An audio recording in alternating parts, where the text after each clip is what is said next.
Hello and welcome to the Video Game AV Club. Hello, Vault Dwellers! So loud! Hello, Vault Dwellers. So, this is the show where we watch the adaptations via film or TV show. I don't know a fun tagline for this one, but you know what it is. We're watching it so you don't have to. I hate that. I never say that to me again. Or we're watching it in case you don't have access to it. Sure. You don't have Prime. We are watching episode We're by bringing episode. it to you live. Fallout, the series that just came out this week on Amazon Prime. It's just called Fallout. It's just called Fallout. But if you want to look at it anywhere, you have to type in Fallout Prime. I think all of the hashtags are Fallout Prime. I don't hashtag them. Okay, cool girl. No, just old girl. You were around when hashtags were. We call them the pound sign. Still, it's the number sign. Pound. Thank you. So this is something that is 5 years in the making. It is from only 5 years. Yeah. So It seems a little short.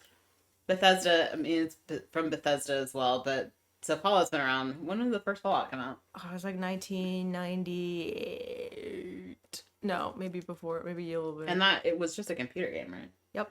1997. I was so close. Pat myself on the back for that one. Mm-hmm. Way to go, team. And me. Did you played the first one? I played the first one.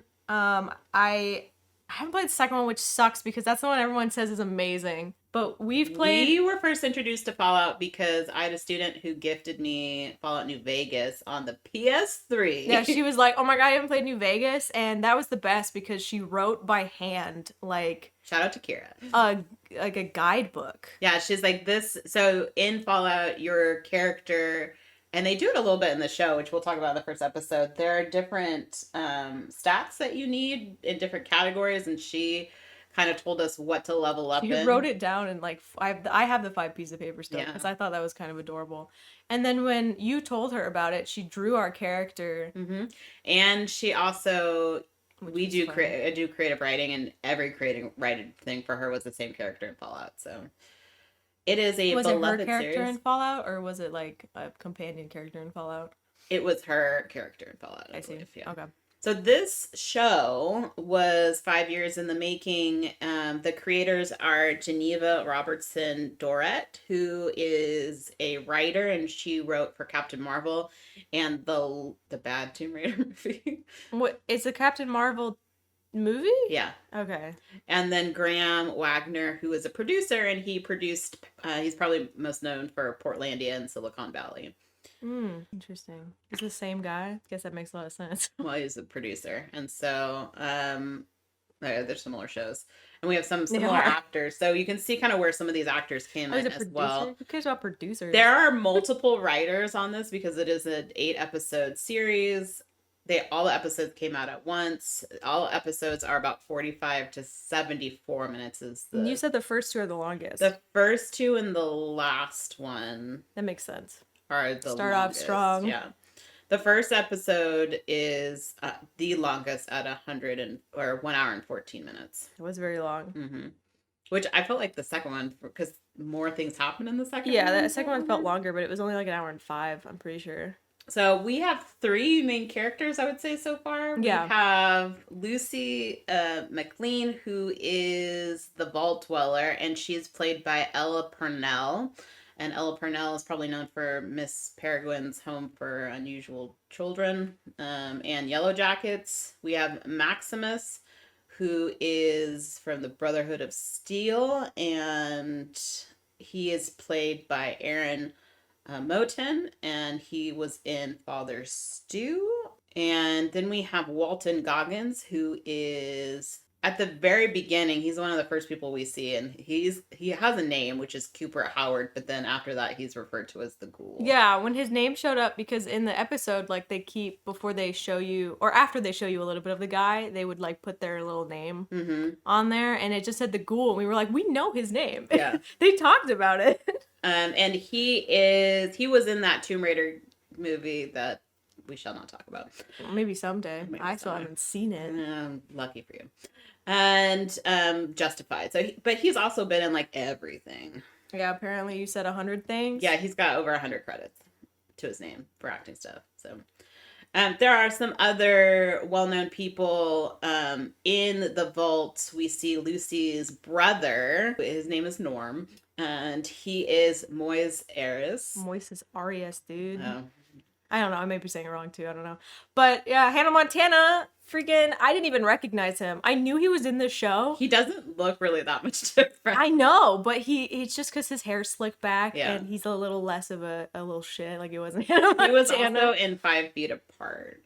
But honestly, once I realized that, I was like, oh my gosh, he looks the same. Yeah, he's well preserved, that one. And then her father is overseer Hank McLean, and he's played by Kyle MacLachlan, who is probably best known for Twin Peaks. He was also in the original. He's the guy. He's the guy. A damn good cup of coffee. Dang. Yeah, he looks so old now.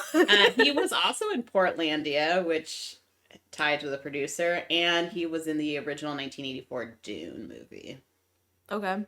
So not the new one, but the older one. And then we have Dr. Siggy Wiltzig, who we see a picture of in the first episode, and he pops in episode 2, and he is played by Michael Emerson, and he is most known probably for Lost. This is kind of a weird order. And these are just well-known people. Okay.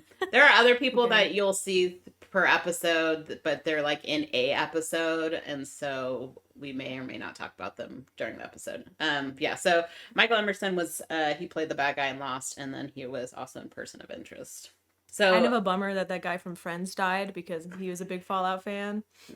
He was the one, he played Benny in New Vegas, where he went on to, like, I don't know, Howard Stern, some radio talk show, where he was like, check out Fallout 4, guys, it's sick. And so because he did that, they offered him the role of Benny, but R.I.P. that guy. I forgot his name. You remember Chandler? Yeah? Yeah. Matthew Perry. That's Matthew Perry. Like, it's early in the morning, guys, and we haven't even started watching. My brain does not work yet. Got that coffee going in there. But yeah, Matthew Perry, huge Fallout fan. And the synopsis per episode is like 1 sentence. That's perfect. But the full synopsis, I have 2 of them because I thought that the one that was actually on Amazon was better. But the one on IMDb said, in a future post-apocalyptic Los Angeles brought about by nuclear decimation, citizens must live in underground bunkers to protect themselves from radiation, mutants, and bandits. That is like the most generic Fallout thing. Kind of basic bitch, if you ask me. IMDb, get your shit together. They didn't want to spoil anything. That's like the most, I don't really want to spoil anything for you, I've ever heard. But also the Los Angeles thing, is this whole thing set in Los? It's not. It is. Whole thing? No, not the whole thing. Because they talk about the ghoul, they're like, oh, you're from California. They're not in, maybe they're going to California. Because they bring up Philly later, too. Sorry, we're all over the place, right? But at the very, very beginning, we're in Los Angeles. And I think that's like the first 10 minutes. Before bomb. Yeah, BB. So we get pre-bomb.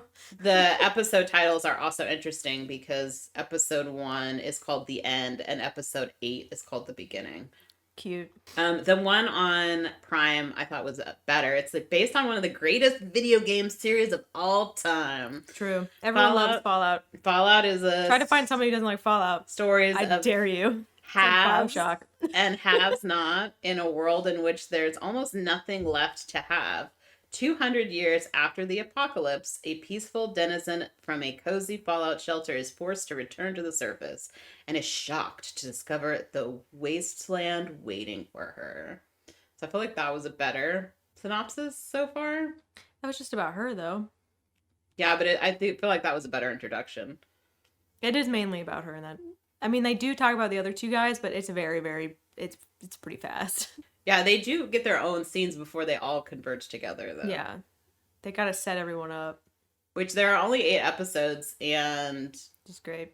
By the end of episode 2, they're all in the same scene together. I like how fast it's going. Yeah. It's not... There's a lot of little Easter eggs and stuff in there as well. So if you are a fan of the game... You're gonna love it. Yeah. It's actually really good so far. As far as adaptations go, this is probably one of the best. It's getting great reviews. It got a 94 on Rotten Tomatoes, audience 86, but it's only been out for a couple days. They actually released it early. It was supposed to come out on Thursday, and they released it on Wednesday. I think the lower audience score, well, maybe we haven't seen the whole thing yet, so we don't know where it's gonna go. That's true. We've only watched the first two. But yeah, we only watched the first two right now. But we're gonna spoil the whole rest of it. Yeah, so we're gonna go like we did in our previous Last of Us series. We'll go episode by episode, give you kind of a quick synopsis of what's happening, maybe give you some Fallout lore. Thoughts, mainly. So we haven't played 2. You played 1. We both played 3 in Vegas, and we both played 4 separately. Yes, I did not finish 4 because separated. I will not choose a faction. That's terrible. You have to. I know, you told me just to save it and then do all 4, but... I mean, I think the worst part of Fallout 4 is the plot, so... Oh, because of the Institute? Yeah. Yeah. I think it's picking a faction and the end of the plot, but other than that, the game is fantastic. You get to build your own personally house and stuff like that, so it's a little bit for everyone. I love the settlement building. All right, are you ready to dive in? I think I was going to say something about why I think the audience score is low, and I'm going to say hipsters. And I get it. When something's really popular, you want to be the one that's like...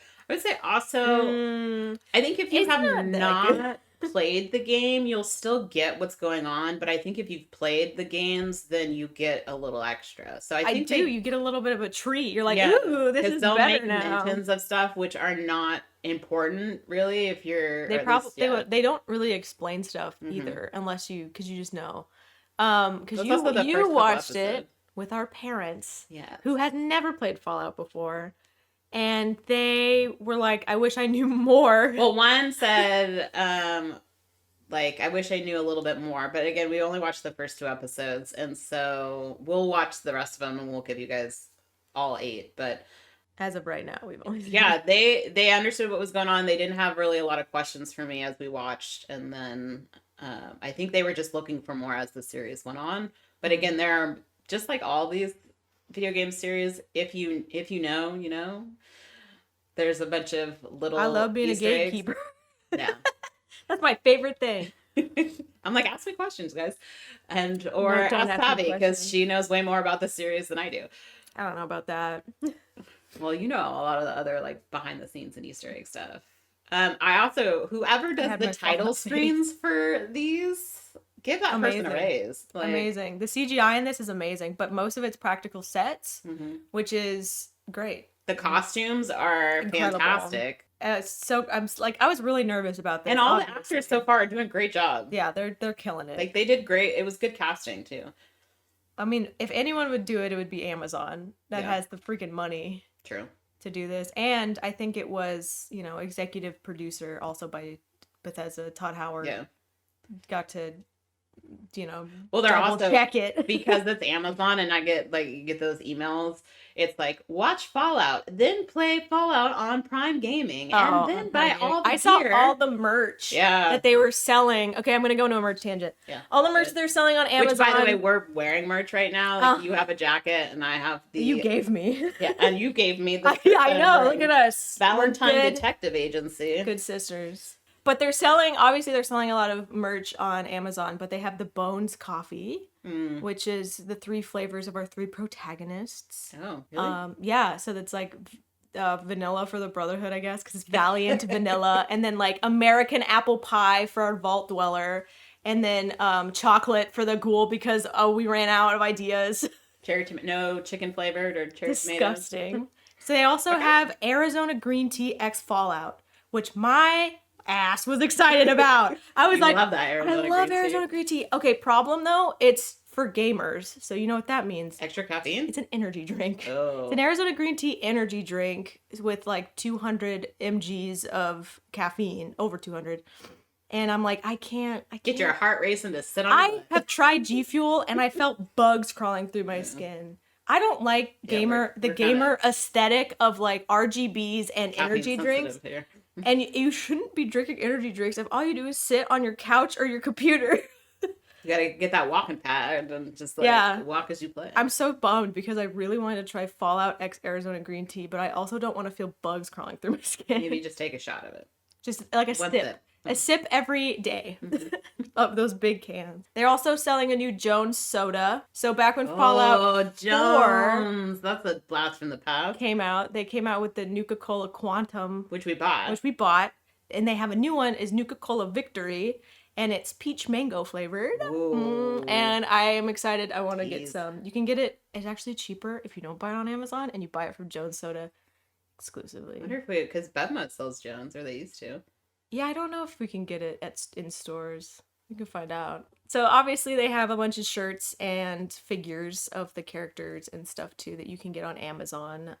But I was really excited about the beverages. Of course, because we like our pairings. I like to drink stuff.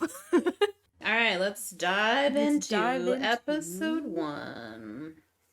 So episode 1 is called The End. It is 1 hour and 14 minutes. And the tagline that's on, or the synopsis, I guess, that's on both IMDb and Prime says Okie dokie. Yeah. I definitely thought that they would sell shirts with this chick that says Okie dokie on it. And surprisingly, they don't.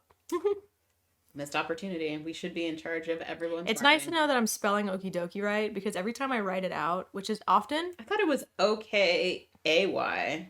Because some people spell it O-K-I-E and then D-O-K... Well, O-K-I-E is the derogatory term from someone from Oklahoma. What we used to call Okies during the Great Depression when they would come to California, and it's like a rube. It's someone who's like uneducated and like dirty. Okay, well, I'm sure the Oklahomites don't care. But I always spelled it O-A-K-A-Y, D-O-K-E-Y, which is how they spelled it in the show. So I'm happy to know, because I used to reply to people okie dokie all the time, and I was like, am I spelling it wrong? Is it A-O-A-K-I-E, like okie, and then like doki, like doki doki, like Japanese, like D-O-K-I. Sometimes I switch it up, but I always thought when I wrote it out, it looks like it's wrong. Language is fluid, so spell it however you want. But Fallout spells it like this, so, and so does Disney. Okie-dokie. Because I think I saw a subtitle where like Goofy said it, and then it was spelled out like the way I wrote it, and I was like, oh, thank God. I'm spelling it right. Thank you, Goofy. And thank you, Lucy.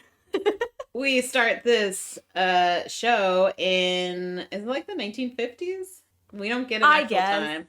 From the decor and the costumes. It's like future 50s, though, because we're using fusion cells stuff, and it's like futuristic Jetsons, but it's the 50s. Because Mr. Handy's there. Yeah, Mr. Handy's there. It is a birthday party. We have a cowboy who's doing rope tricks on a horse. Rad.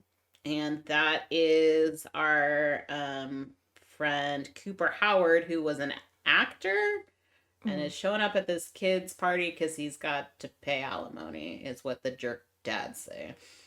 But his kid's with him. Yeah. So the mom's getting ready, and you hear a little bit on the radio and the TV that she ends up turning off. Is that? Oh, I love that. They're like switching to the weather, and the guy's like, I don't know if I should be talking about the weather when we don't know if we're gonna live till tomorrow. That was in front of the kids. Yeah. So she changed it like super fast, but. So the radio says that there's increasing tension, that the president's whereabouts are unknown. And then she turns off the radio, and then like the adults are watching the TV, and she's like, "It's a party." She turns off the TV. I hate these giant LA houses with the glass windows on the hills. I hate them. I hate the aesthetic. No. I hate the people who are in them, all of them. Which is weird because it's like there's no privacy there, but the people that are there, they're far enough away and up on a hill. But also that you picked like all glass windows. What? Because you like the natural lighting. And then at night you can just see everything because the lights are on. I hate those houses so much. There's stuff going on in Alaska. There's nuclear war imminent. It's like having all white furniture, you know? Oh, you can't touch anything. You can't touch. It's like that one room. Yeah, that I have people who clean my house. Like, yeah, I have all white furniture, a white couch, white, and I was like, I hate you. You're stupid. You're flexing right now. You don't have any kids. You don't have any pets. You like, what is happening in life? Do you enjoy your house? Because you should enjoy your house. Are you traveling too much? So do you just like really like the color white? Because that's weird. Yeah. Anyway, I'm calling you out. You. We do see Mr. Handy. He is a robot butler / Is your butler? Everything. Yeah. You're sassy butler. And he's like, "Can I help you?" And she's just like, doesn't say anything. No. Like, it's so rude. Be nice to your robots. They will take over the world. The dads are jerks, and they're very schoolgirl snickering in the corner at what's it, Cooper? Yeah. At Cooper over there, who is just trying his best to entertain these kids. Yeah, the dad has the camera and he's taking pictures and he's making all these snarky remarks. And why he wants his wife to take a picture with him is creepy. Oh, yeah. But I was like, I hope none of your pictures turn out. And come to find out. At least, like, they're like, oh, honey, you take a picture next to him. And he's like, do the thing you used to do on the TV up. show. And he's like, that's kind of insensitive and inappropriate considering we're about to have nuclear war. And that's when and the wife is like, let it go. Yeah. Like, we don't... Stop being an asshole. You're embarrassing me in front of all of our friends. You're embarrassing me in front of Cooper. Yeah. Who has way better teeth than you do. Mm. If you are not familiar with Fallout and the Pip-Boy, there is what is he called? He's called the Vault Boy. The Vault Boy, thank you. Pip-Boy. The Pip-Boy. He's on the Pip-Boy. He is on the Pip. So the Vault Boy often is shown thumbs upping because that is the thing that if a nuclear bomb goes off, and you are far enough away, you extend your arm fully. If your thumb is bigger than the I don't remember cloud, what it actually was. Then you are a safe enough distance away that you should probably still move away. However, if your thumb is smaller than the nuclear weapon, you in danger. You're just gonna die. Yeah. Radiation poisoning or the blast or whatever. And it's also a thumbs up, very passive aggressive. Mm-hmm. If you're for certain people. Oh, for the latest generations. It's for a lot of people that I know, actually. I've gotten over it because I get it. It's not always passive aggressive, but you know what? Sometimes it is. You know, when somebody's we just aggressive. When somebody's like you want to show them something, you're like, check this out, and they're like, cool, dude. And I'm like, I'm gonna kill you. I'm gonna rip your thumb off. Cool beans, man. Don't say cool beans to me. So there are bombs that go off. Cooper's daughter is the only one paying attention, and she sees that she just wants cake. Really long. Well, she's not even looking at the cake. She's outside she's outside looking at the cake in the TV because they're watching that Gornok the Barbarian, which was from that comic book series in Fallout 4. See, Easter eggs. And the sugar bombs are also a commercial for that too. She's looking at the cake. She's like, "Debbie, can you get me a cake slice?" And why didn't they give her? Because she's not a kid she's not invited. She's part of the act. Part of the act. Give these people cake. But he did manage to get her a piece of cake. So he went in to go give her a piece of cake, and she turns around to look at the big Hollywood sunset on the top of this hill and sees. And you don't see the bomb go off, but you hear it, and then she puts her thumb up, and you hear like a. And then her dad tells her because she asked him like, why won't you do the thumbs up? And he's like, okay, let me explain. In the Marines, when I was in the Marines, let me explain to you what the thumbs up means. So she does it, and then he comes out with a piece of cake. No one else has seen this or heard it. It's just her. It does take a little bit of time for sound to travel, but not as long in this show. It took forever. Mm. And then there is a huge seismic wave that should have killed everyone in that house with all the glass windows. Mm. And then they start running. Some rich people have many fallout shelters, and the people who own the house have their own fallout shelter. Everyone else tries to run to their car, except for the dad and his friend that was snickering with him. Yeah, and the snickering friend is not invited. Got punched by the dad into their fallout. Their shelter. Poor daughter was standing over there, but our boy Cooper and his daughter are on horseback booking it, which is honestly probably pretty far. Faster. Yeah, it's smart. Not a bad plan. No traffic when it comes to horses. So, also multiple bombs go off. Yeah, there's 4 or 5. 4. All close together. A little. It's a little intense, a little much, actually, but... And that's how we open the show. And then we get the cool Fallout. Again, give that title person a raise. And then we hear we don't hear it. We see it. 219 years later.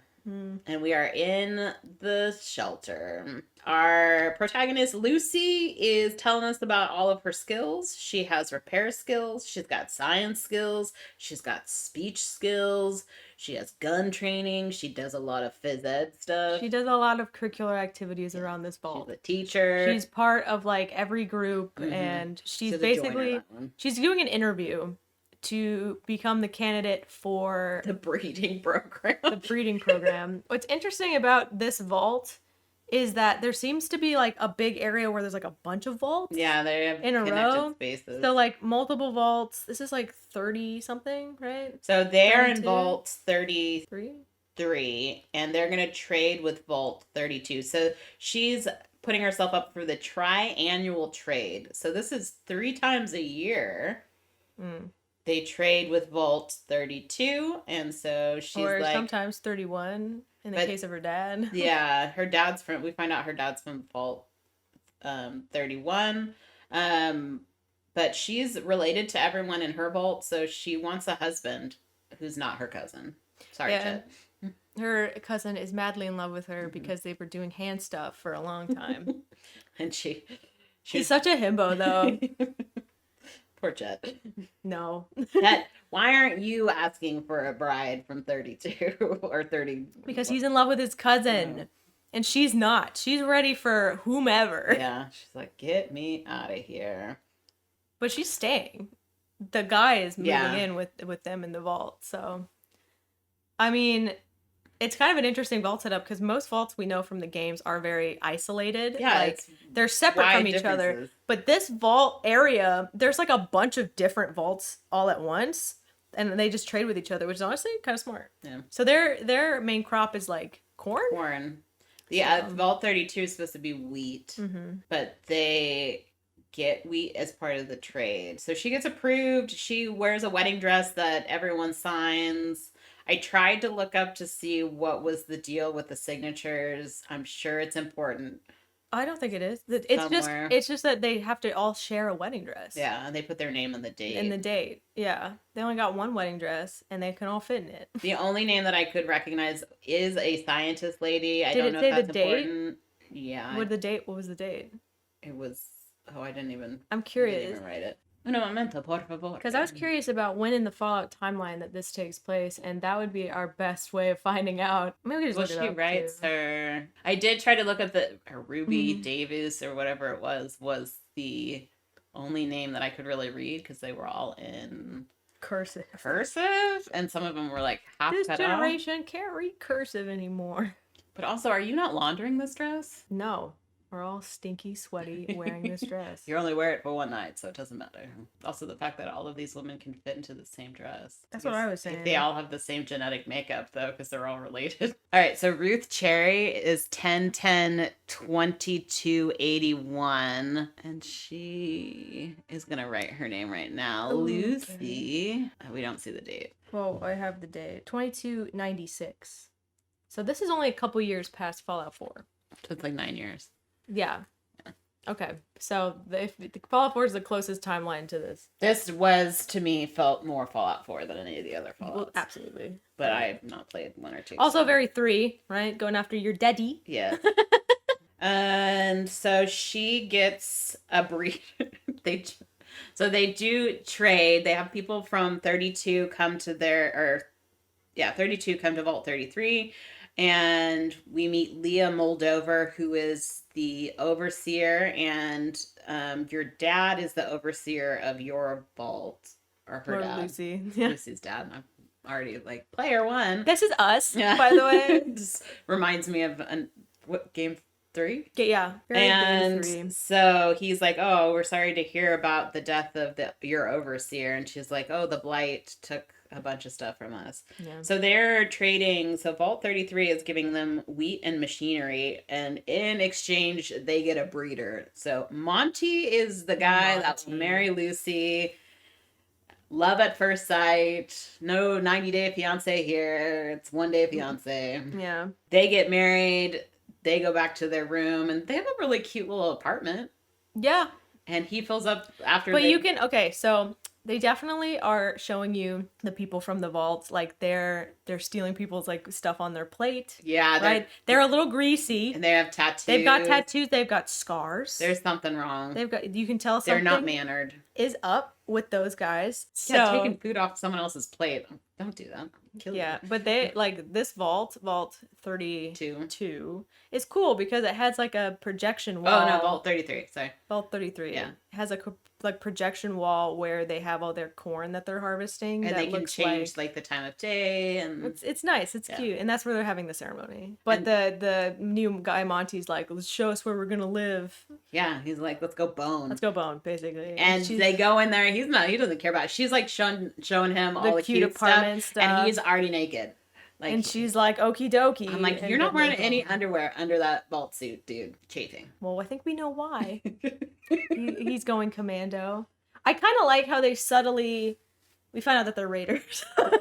We find out that they're raiders in vault suits. That wasn't surprising to me. No, it wasn't. Because once you saw their tattoos and their scars and them feeling stuff off the plate and they were greasy, we were like, either they've gone feral in that vault, right? Either that vault has gone cannibals mad and like eating each other. Or they're raiders pretending to be vault dwellers, which was honestly I was like, that's cool. Yeah, that's a cool idea. You could tell also as well that their suits didn't fit as well as the Vault 33 people. And there's like little subtle things like they don't know how to use like modern technology because after Lucy and Monty bone, he goes to get water and he like turns on the sink and is like taken aback by like the flowing water and he goes and grabs like a blender. A giant pitcher of water. He gets like a blender pot and like fills it with water and she can see like that's weird. Yeah. But he's trying his best to fit in, I guess. In the meantime, also when they're for I don't know modesty stuff, she's got her wedding dress on this whole time. Yeah, like he's naked and you see his butt, but she's got her dress on, which for a non-cable show, sex scene was very short too. Yeah, surprising. But yeah, eventually she starts hearing like screaming. He also like wipes his dick on the curtains. Yeah, that was gross. And that like when she sees him do this shit, she's also getting a little more suspicious. She's like, this is were you raising a barn? Weird. But you can hear like commotion happening. And she goes to get her Pip-Boy. What tipped her off, you think? He was drinking the water weird. And she sees the scars on him. But not really. I don't think it's the scar that's on his side that I think she's like, because when he lifts up the pitcher to drink, he's got this really long scar on his side. The brother is also like after the sex scene, it cuts between her brother goes into their vault. Yeah, they leave the vault unoccupied and he goes in and the weed's all dead. Dead ass corpse. I thought there would be like a stab wound or something, but like in the chair, and then he runs back to warn everybody. Yeah. There be raiders, and she starts to realize it. Oh, I think she just hears the commotion and she picks up her Pip-Boy, is what it looks like. He's got the scar. He's drinking the weird cup. People are screaming in the distance. Dramatic music is playing. Okay, yeah. And so she then picks up her Pip-Boy and she's like scanning him for radiation, and he is a hell of irradiated. And she's like, "Oh my gosh, you're from outside." Does your Pip-Boy not go off near radiation? I think you have to go to that special screen. In this it does, okay. But normally normally anytime you're near radiation, it's like. Yeah. Well, she put it away over there, so maybe she needs to stop taking off her Pip-Boy. Is what. Well, it looks clunky and annoying. Can you imagine having sex with a Pip-Boy on? Just hit someone in the face. Yeah, they'd be KO'd. Not romantic. Sorry. So she brings up her Pip-Boy and she's like, "You're from the outside. These are raiders." And he's like, "Okay," jig is up and he goes to choke her out. Yeah. He slams her against everything in the room. Like, you saw her jujitsu skills earlier when she was like putting herself up to be promoted to get this breeder boy. But he kicks her ass. I mean, he just like grabs her and throws her around the room and like against the thing, like bangs her head and tries to choke her out. And then he's got a knife. And he stabs her. Yeah, he stabs her, but she... Poor wedding dress. What's crazy about that shot where he stabs her and then tries to choke her out was that they have the kitchen knives right next to her head. So I was like, oh, she's going to grab a kitchen knife. No. But then no, she's reaching around. She's about to pass out. The pitcher that he was drinking out of, she hits him in the head, and then she uses the glass to slice his neck open. And then while he's on the ground dying, she runs out. She takes the knife. And goes to get the vault's handy-dandy trank gun. She sees somebody stabbed through the chest into the wall, and he's next to the armory. That takes a lot of work. But you know what? It's environmental storytelling. So. And there's nothing left in the armory but the dart gun, which I don't ever remember having. I don't remember having a dart gun, but it makes sense to have a dart gun in the vault because you want everybody to live so that you can procreate or whatever, right? Yeah. Makes sense. I understand. She also has to stim pack herself because she got stabbed. She pulled the knife out and then she stim packs herself. And you know what's cool about this show? They use the sound effects from the game. Yeah. And they use them really well. Because honestly, game sound effects are like, okay. But like the way it's... And also, they use like the mission complete noise when she kills the raider guy. Oh, I didn't even get that. Yeah, it's... And like, it fits in with the soundtrack really well. And it shows that people care a lot. Like, all of the noises are accurate. When somebody pops open a bottle, it's the bottle cap noise. Like, it's so good. The way that Definitely they integrate the sound track. Nerd love. Yeah. You know, Bethesda just gave them all the files for it, but it fits in so well, and it's not cheesy. So she goes out with her dart gun. She's able to dart a couple people, but basically the raiders are just having a field day, stabbing everyone. But the Vault people are fighting back. They are. Except for someone brings out a Jello mold, and the guy's like, "Don't bring out the Jello mold," and then they get killed. Yeah. The raider is like grabbing cake as he's killing people, and he's got this like white thing around his mouth. Yeah, her pregnant friend, his husband gets killed, so she goes fucking berserko mode. And she gets forked in the eye. Forked in the eye, but then she shoots a bunch of guys. Yeah. Like the Vault Dwellers are trying. Well, some of them are. Yeah. They're trying to go out back to the front of the vault too, like they're trying to hide, but they're getting slaughtered, which makes sense. So they do manage to kill some of them. Yeah, and surprisingly, like the Monty Raider guy shows back up to try to kill our friend Lucy here again. His half of his face is all ripped open. Yeah, he's still alive for some reason, and he's got all the stim pack. Like, what are the... I don't know, but he goes to kill her, and then her dad shows up and just drowns him in pickles. Well, he hits him with a shovel a couple times, and then but also I'm like, you're never gonna be able to eat those pickles because now they're irradiated. Well, so thanks a lot, Dad. I think they have bigger problems than that. And also, can you imagine having your face cut open and then being dipped in pickles? Yeah. So, and what's really cool is like the projection screen. Oh yeah, wall. someone hit it, and so someone's hitting it, so it looks like it's exploding all around them. The film's burning. The set dressing is beautiful, and it's chaotic, and they're playing old timey music. And then he takes his daughter to leave, and all of the rest of the Vault people are like lined up. All the ones that made it out, are lined up in front of the door. Where's his son? Was he there? Or was he stay in Vault 32? Is he hiding? I don't know. Doesn't matter. Yeah, so the raiders are holding like the rest of the people who are still alive hostage. She's got a big barrel bomb. Yeah, she's got a bomb. She's gonna blow it up. And she says it's either them or your daughter. And for some reason the dad knows this raider lady, but didn't know her when she was dressed up in the vault suit. Yeah, and she's like, everyone knows who I am. Yeah, that's what every raider says. When she said that, I was like, yeah, okay, but it's true though. So he chooses the daughter. They take the dad. He locks the daughter in like a utility closet, which is apparently bomb-proof with a bubble window. So they take the dad. The raiders do. Before she leaves, she's like, "You look like your mother." Yeah, she does. She does say that, but and it's said to her again later. Yeah. But I like the line where she lets the bomb go off and she's like, do what you guys do best. Run and hide. Run and hide. So they do. And they're all okay. They're all okay. So the bomb was just posturing. Yeah. It's just so that they wouldn't follow them. Then we meet Maximus is getting the crap kicked out of him by other fellow soldiers. Mm-hmm.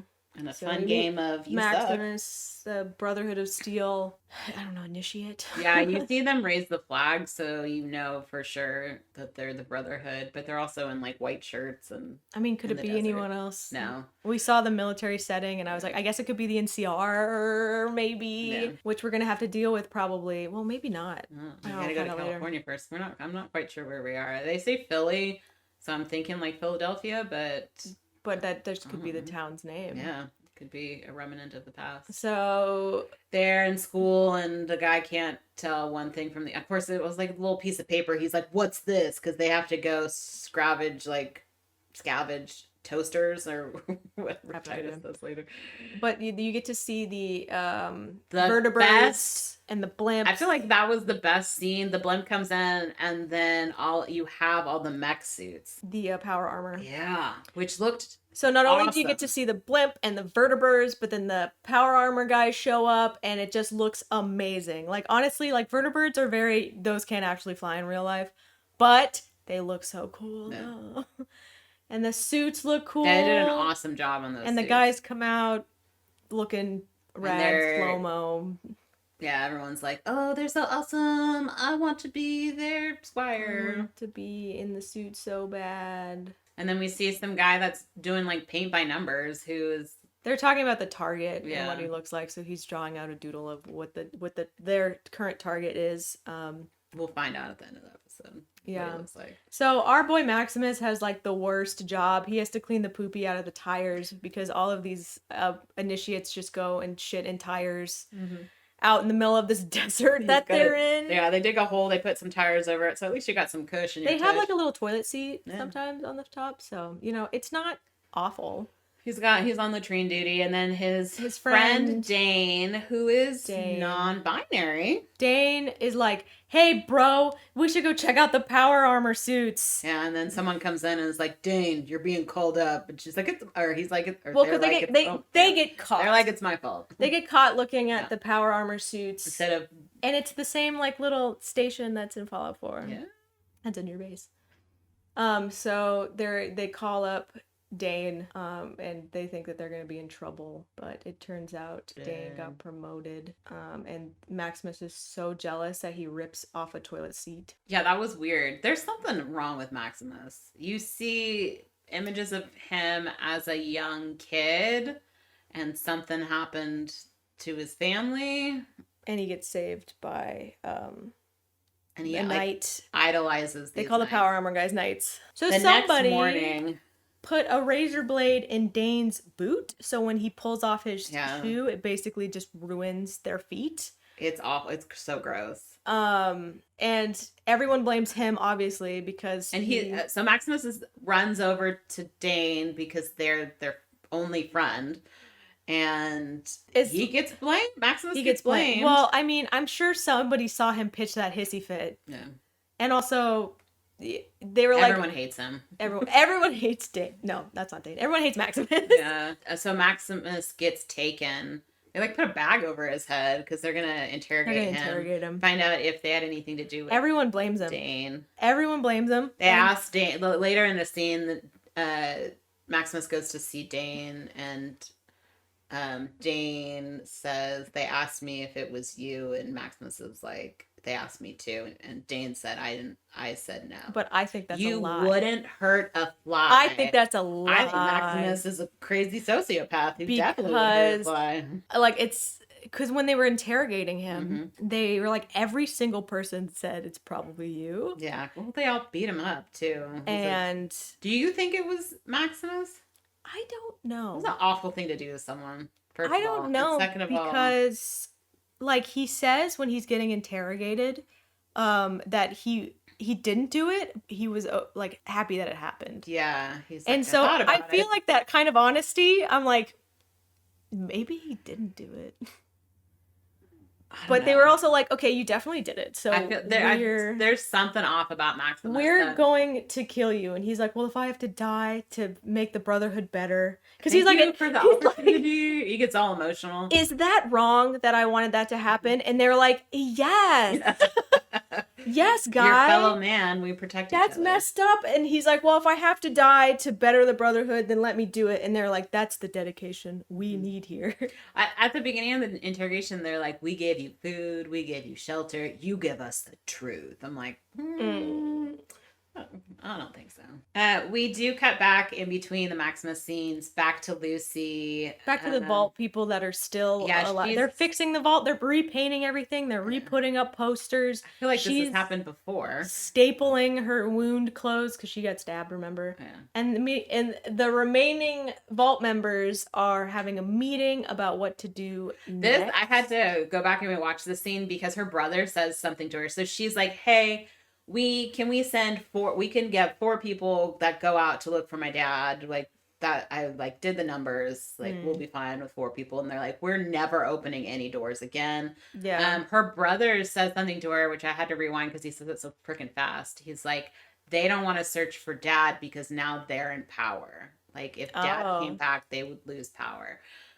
And so she, at that moment, decides it's the whole game of politics that she is going to go. She's just going to go on her own. Find her dad.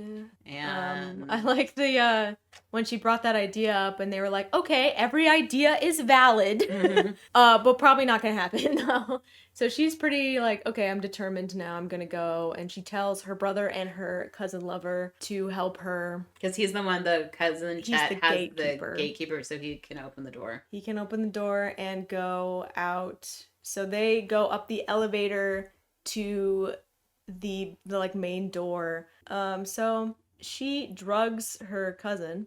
Because her cousin's like, let me go with you. I love you. Let me go with you. And she's like, yeah, no. So she drugs him and then uses his Pip-Boy to open the gate and hugs her brother. And in the meantime, 2 other members of her vault show up and they're like, no, stop, wait, stop, Lucy, no, I can't believe this. Well, that didn't work, so. She does have a tight backpack. Bethesda will be selling that backpack. It does come with a thick cream yellow fleece blanket. Okay. You have to sign up to be notified though, and I don't know how much it is. Probably like $1 billion. It's Bethesda, and they're notorious for selling canvas bags for stupid, more expensive than what they actually never trust them again after the 76 canvas bag incident. No. Anyway, so she escapes. They're like, no, stop, no. And then she goes out there. There's a bunch of dead people around the vault entrance, but that vault entrance is only for their vault because it has the number on it. So I don't know how this interconnected thing worked. A bunch of people tried to get in the vault before it closed, I guess. But this vault was in a building. You can see that, so that's interesting. But she walks out and she sees the ocean, the pier, or Santa Monica. I don't know. Yeah. I don't know where we are. We'll figure it out. They said, because the city later is called Philly. I don't know where. I don't know where we are. Then we go back to kicks back to Maximus and the scene that we already talked about with the confession, this. And then he goes talks to his friend Dane. Dane knows that Maximus has been promoted. He gets branded. Is that the thing in the Brotherhood? I don't know. I have no idea. That would hurt. They get branded by a power armor guys. They have and he has no training. He has to carry this large, Maximus-sized bag that looks like a golf caddy. Yeah. And so they are prepping for this mission to find the target. This is where we find out that the target is a former Enclave member and who has a piece of technology. And the squad's like, Enclave's still around? Yeah. I thought they were a myth. So, and then also he gets the piece of paper which the guy was doing the picture by numbers, and the second picture is the dog. Yeah, the target and the companion. Mm-hmm. And so they get on the vertebrated out of there. And then we get our third cast member, which is the ghouls. So we see these bounty hunters, probably looking guys. I'd say bounty hunters. And they junk jet this guy with a baby leg. That was weird. Which if you know, you know. Yeah. You shoot junk at a velocity that causes you to die. And they I was kind of confused by this. So are they using the ghoul? The ghoul is gonna get the target for them. So our boy Ghoul Man is in a coffin in the ground with an IV of radiation. So why is he in there? They said that they were using his body parts, limbs. So one of the guys says Don Pedro digs him up every couple of years to cut off a body part and put him back on the ground. But I think he just uses him as a bounty hunter. And then when he doesn't need him anymore, he lets him it doesn't seem like sleep. I don't know. They have a chicken. They're like, well, what if he's feral? He's a mutant? He's like, we brought a chicken because they can't resist chicken. Yeah. So that's how we'll know that he's feral, which is like a beautiful old wives' tale that I could totally see in a Fallout game. They bring him up like Nosferatu style and slowly, like it's like standing up. It's not like we brought out the coffin and it's like lying on the ground. I was so sure that guy wasn't going to be in the coffin. He was just going to like come out of the house like, what? Yeah, I've been waiting for you guys this whole time. But nope, he comes out of the coffin like a little freak. And he kills them all. And they're like, hey, we have a job. The Enclave is paying a lot of money for this runaway guy. You want in on the deal? We also know this mutant is old because the main guy, like his pappy, his dad knew him, like used him before. And everyone's freaked out by this ghoul, but it's funny because he has like a little theme song that plays, a little twang, a little cartoony twang that reminds me of The Mysterious Stranger. He's the cowboy from the beginning of the show. You can definitely tell. So, yeah, he basically kills all these dudes and then takes their target and just takes the chicken. Just gonna go do it themselves. Yeah. It's like amateurs. And that's the first episode. It shows you all three characters. Nice setup, nice exposition. We see a bit of the world and the three different kind of, you have the mutants and... It's kind of hard to do an intro to characters, to be honest. Yeah. And I think I did a pretty good job without making it like super boring and exposition heavy, you know? So yeah, we're going to talk about episode 2 next. Episode 2. Episode 2 is called The Target. It's about 105 minutes, and we start with Dr. Siggy Wilzig. We start with a dog birth. Yeah. We see inside of the dog. And they incinerate one of them. Gross. Well, we're starting out strong. Starting strong with puppies being born. Because if they are under 10 ounces, then they get rid of them. But the doctor saves one, and that becomes CX404. Mm-hmm. And he kind of like... He just keeps it. He hides it and all that stuff. Takes it back to his lab. And so we don't get a lot of narrative here. It's just a lot of images and him kind of raising this dog. While working on a project. And it's an implant that he ends up implanting like right behind his ears, which looks so painful. Yeah, he has to cauterize it immediately after. He has like a little foot button that is he drilling his head? Technically, yeah. Mm-hmm. He's putting a drill into the back of his like ear, I think, and it glows. It's like irradiated. Then another doctor comes in and sees the dog and pulls the fire alarm, and the dog kills him. Then comes and snuggles with the doctor. The doctor's like, we gotta get out of here. So the doctor's trying to leave before anyone realizes that alarm being pulled was in his office, I guess. This is when we have the turret scene where he's outside throwing his Pip-Boy. He definitely gets hit with this turret. He's throwing his Pip-Boy and his like anything that could track him out on the ground, and a turret pops up and starts to shoot at him. Please stay calm. But, like, I think they're trying to imply that it's just missing him, but it looks like it's hitting him. That dog is trying to go, but this man, so this is the guy that was in Lost. He's, like, in his 60s, so he's a little slower than this dog. But he survives. Mm-hmm. And then we cut back to Lucy. Lucy is traveling through the wasteland, and she sees, like, people had killed themselves at a dinner party. Classic skeleton storytelling, you know? Like, when you walk into anywhere in a Fallout dungeon, and there's, like, a skeleton on the ground, like, holding a Nuka-Cola, and you're like, oh, I wonder what happened here. There's, like, a kid in a high chair. And he fell over. Yeah, then there's, like, poison on the table. We see in Assaultron the attack robots just like buried in the sand on the ground. She uses her Boy Scout skills to build a fire. Yep, she builds a pretty decent fire. She sets an alarm clock, I think is what she's doing with her Pip-Boy, and then like takes it off and puts it next to her and falls asleep.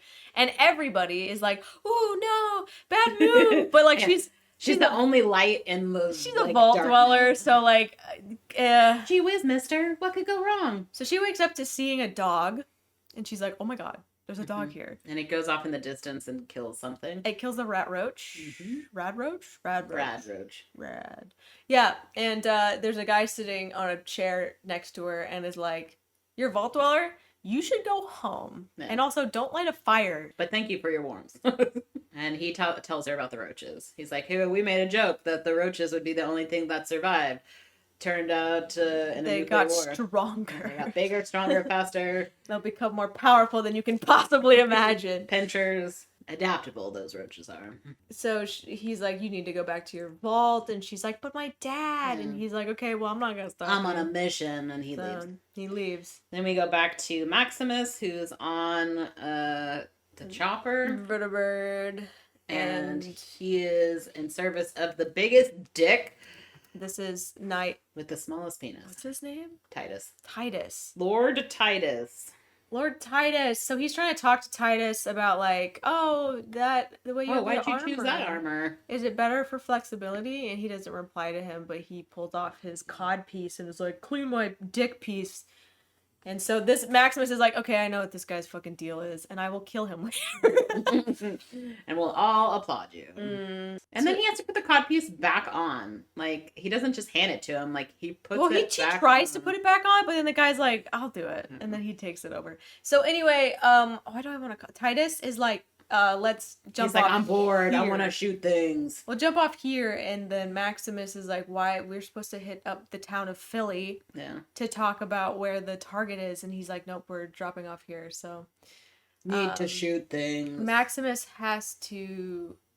I mean, it seems like he has more information because they do find out where. I think but he just said he was bored. He wants to shoot things. It's like it's taking too long. I don't think he said that. Yeah, it's on the chopper. Okay. So Maximus gets attached to him and they drop. And they're out in the woods. And then we cut back to the doctor. The target. Who's sitting around all of these, like, waste barrels. And is not concerned because he's going to take out and eat his cram. Well, I mean, think about all of the caves that you ran into in Fallout. They are full of waste barrels and shit. It's actually very accurate to how these. It is, but why would you stop there? I mean, he sits on a barrel. There's already a campfire set up for him. So he's there, set up, eating cram, and then the dog starts barking, and then he's like, he goes at a cave, because there's a cave that he's next to, and he's like, "Uh-oh," and then we cut. You hear a growl. Well, he comes back with a hand, right? He comes back with a hand, yeah. So in my mind, I'm like, Deathclaw, question mark? I guarantee we'll see a Deathclaw at some point, but it is not a Deathclaw. More spoilers. We cut back to the future, present tense, because this was in the past. Oh. Yeah, they were just there, though. So we're in the same spot, and we have Maximus and Titus are there, and Maximus sees the jacket that the guy left behind. Yeah, the scientist left his jacket and also his cram can. He's like, "Oh my gosh, he was just here." With a dog. Does only dogs eat cram? I thought people ate cram.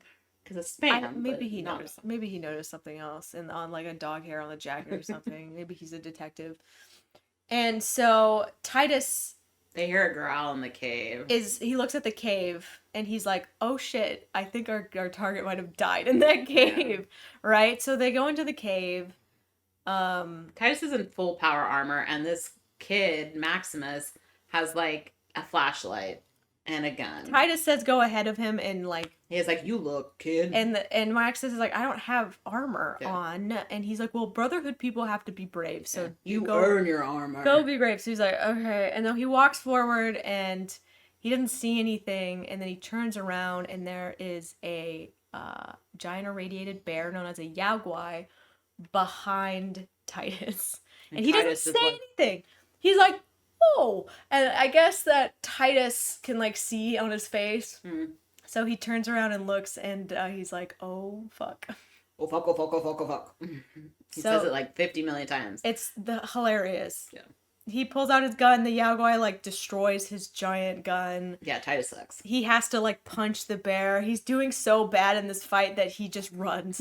He runs away, and like meanwhile, Maximus is just like staring at this fight, mouth agape. He has a gun. He has the pistol from Fallout 1 that you have. It's like the weird modified, I don't remember. I can't tell you. I'm not a gun person. But yeah, it's the Fallout 1 pistol, which is a nice throwback. But anyway, Maximus isn't doing anything. This guy is getting destroyed by this bear. He's out of the cave now. He's running from the bear. He's trying to punch the bear. And he hits his head on a rock. I thought he was playing dead. Maximus is just looking at him like, what? The bear is not falling for the playing dead thing.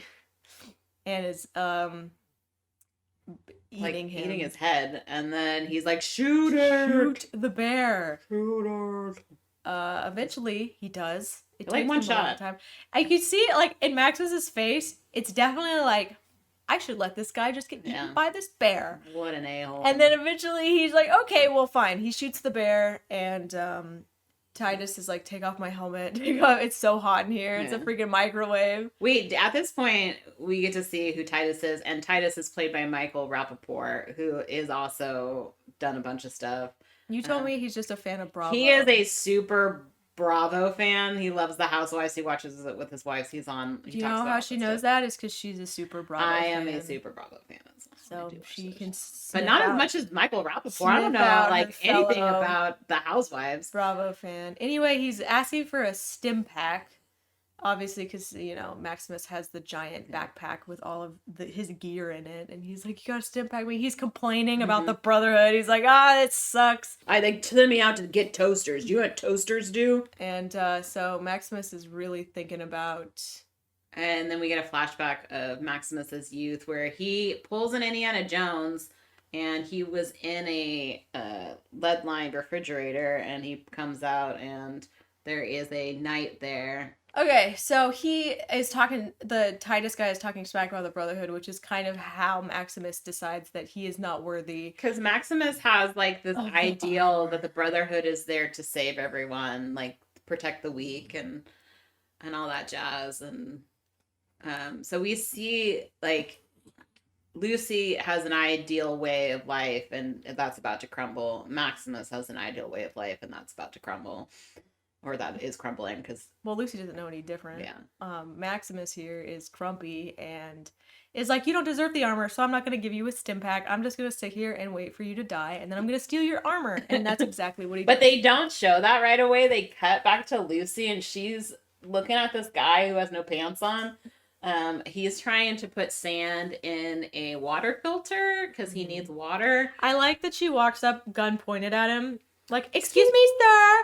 But, like, that reminds me of when you're playing Fallout and you, like, have your gun out and you go talk to anybody and you're just, like, point blank pointing. You're just like... Hi, sir! What's for sale? Like, I'm holding it up, but I'm not. Anyway, she gives him water and he drinks it all. And then he tells her that Philly... But she can stay and marry him because he's not going to live very long, and she could have all that be whole yours. She's like, no, thank you. Don't have pants on. Yeah, so it's kind of dangerous walking to Philly, but she doesn't really have that much of a problem. Yeah, she keeps saying, no, thank you, no, thank you. But he does give directions, I guess. He's like, over there's a town. Yeah, over the hill. But he's never been there because his dad died there and his brothers died there, and. Yeah, so we meet him. And anyway, we're back to Maximus, who just puts on his suit and is having a great old time putting on he's living his dream. Armor. And he's floating around, flying around. He's punching rocks, he's kicking stuff. Honestly, you don't need a gun with power armor because you could just throw rocks at shit and it would die. Yeah. He ends up on a farm and he sees this guy chasing another guy, and so he steps in and he grabs the guy's hair. Come to find out, the guy that was getting beat up is a chicken fucker. So yeah, he's fucking that guy's chickens. Like, we all knew. We all freaking knew. He's like, my scientific experiments. Anyway. And he runs away. We see him again. He's at Philly selling. You know who else is at Philly? Lucy. So yeah. Lucy's finally made it to Philly with no problems at all. Everyone's trying to sell her stuff. It's a big market, in front of the city, though, because the little town itself, and then you have, like, this bazaar on the way, and they try to sell her the kebabs. Yeah, they go on a stick and all that stuff. She's asking for directions, but no one's giving it to her, so she just has a picture of her dad, too, that she's shown around. Walks in, and the actual town. The people are laughing at her, and she goes to the general store because she sees a Pip-Boy in there. And she's like, oh, they probably will know, right? She's like, you seem to have all These of are property these. of Vault-Tec. And so these are probably stolen, so you probably deal with criminals. We also see that the ghoul is there. He's kind of just sitting in a chair.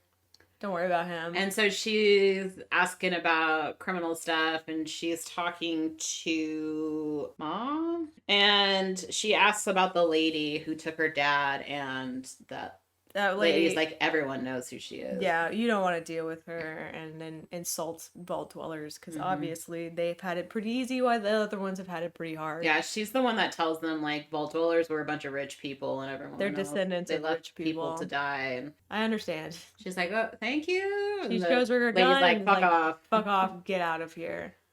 So she does. She fucks off and she runs into the doctor. She runs into the doctor who's like, oh, you again. Oh, she knows his... He knows her name. No, last name? Her vault. Yeah. He brings up stuff about her vault. He's like, oh, you're from vault 32. You have corn, 33, and you have the projector. And she's like, how do you know that? Yeah. And then that guy gets immediately shot by the ghoul. Like, his leg is gone. Yeah, he loses his leg. Like, his ankle, foot, he gets, like, shotgunned. The lady who runs the general store comes out and is like, why is the vault dweller still here? Like, fuck off. I need to send this man to my client. He paid me a lot of money to transport she's got all the caps. him. And then the ghoul stands up and is like, oh, that guy's wanted. Yeah, and by all 6 agencies? I was like, wow. That guy's wanted and I'm going to take him in. And she's like, oh, yeah, you are? And then she shoots him in the leg and shoots her in the knee. And she says 1,000 caps for anybody who can kill this ghoul. So the whole town is like, yeah. So it's the whole town against this one ghoul. And they don't do very well. No, he has VATS, I guess. Yeah. Which I thought you need a Pip-Boy for, but you know what? Maybe you just gotta be cool. He's just ultimate. So he just, like, kills everybody in this town, basically. And then, like, takes all these cherry tomatoes and is, like, eating them and spitting them out while he's sitting next to one of the guys that he shot in the neck. He's like, I'd offer you one, but you have a hole in your neck. He shoots the dog because the dog tries to attack the ghoul. Oh, he stabs him. Obviously, because he just shot like, his owner. You MFers are going to kill a dog on the show? I don't think so. Are you even surprised, though? It's Fallout. So anyway, the vault dweller lady goes into she shoots her shot. She's like, I'm going in. I'm checking this lady's records. Yeah, she's looking for the what's her name? Lady that took her dad, who was Moldaver. Moldaver. So she found the record of her. But it's just a logbook, so she knows she trades with her. Mm-hmm. But that's it. That's all she knows. And then she sees a bunch of guns. Including the junk jet, which we just saw in episode 1. So she comes back out and it's like, excuse me, sir, you are hostile towards this man. And I know that I don't know the whole story, but because you started this fight, I'm going to have to end it. So stand down. And he's like, oh my God. It's so embarrassing. He's like, oh my gosh. And so here comes Maximus, our white knight. So she shoots him with a trank. It does nothing. He's about to shoot her. Because he's a ghoul. Yeah. Ghouls have to do like double drugs. And Maximus, he's like, she told you to back down. Because he's got the power armor voice. Maximus claims to be Titus. Knight Titus. He saves the vault dweller. She's about to get shot. And then he's like, I need this guy is important to me. Drag him in and wait while I kill this ghoul. And so she's like, okay, you're like a knight in shining armor, literally. She's a hot for this guy ever since he showed up, which makes sense because he's like, I agree with that lady. And she's like, oh. Is that a knight? Oh thanks. Gosh. So they're fighting. They bring in the doctor. And they have to replace his leg because he's got a long way to walk. Yes. So they replace his leg with Jim's limbs. Yeah, they like sharpen his leg with like a giant pencil sharpener, and then they attach a metal leg from Jim's limbs. Mm-hmm. We find out from the lady that she's sending this guy to Moldaver. Mm-hmm. And so she puts the coordinates into her Pip-Boy. Yeah, and because says, this "If you lady's take like, him-" I can't take him because I've been shot in the knee. Yeah. So you're gonna have to take him, and that's how you're gonna find out about your dear old It's dad. the only way you can like barter for your dad. So. And they have to get out of here fast because both those guys want this man. Maximus is not doing so great in the night suit because he didn't read the manual apparently. No, and even the ghoul is like, they don't train these guys like they used to. So he's trying to like punch him because obviously Maximus doesn't have a gun. And then Maximus's leg gets caught in like the wood walkway. Yeah. And that allows the ghoul to get behind him and cut one of his power things that causes him to go basically haywire when he flies around. So he's just getting like flown everywhere. He flies off the map. He's somewhere else. We don't know where he is. He flew very far away. Lucy and the doctor are escaping, and they're going. And you see that chicken guy again, and he's like, "Serums to fix your leg, to grow a new foot, to grow a new foot, anything." So yeah, she's walking to the town, and because the ghoul took care of Maximus, and flung him to next Tuesday, he walks into the store and he sees the Jim's limbs, the blood on the floor, and he's like, "Oh, they left. So then he luckily stim packs the dog and is going to use it to find the dog's owner. Yes. Because he's a bad man. But also, if you, at the end of episode 1, they show like this season on Fallout. So you do see Don't watch those. With the dog. So if you saw that, you knew that the dog was still alive. If you are already sold on the show, you don't need to watch the next episode thing. You need to know if the dog lives. Those are so stupid, and I hate them because they're like, oh, here's all of the spoilers for the next couple episodes. Yeah. Thanks, never watch those. Instead, just listen to us spoil all the episodes for you. Well, I'm assuming you've already seen the show.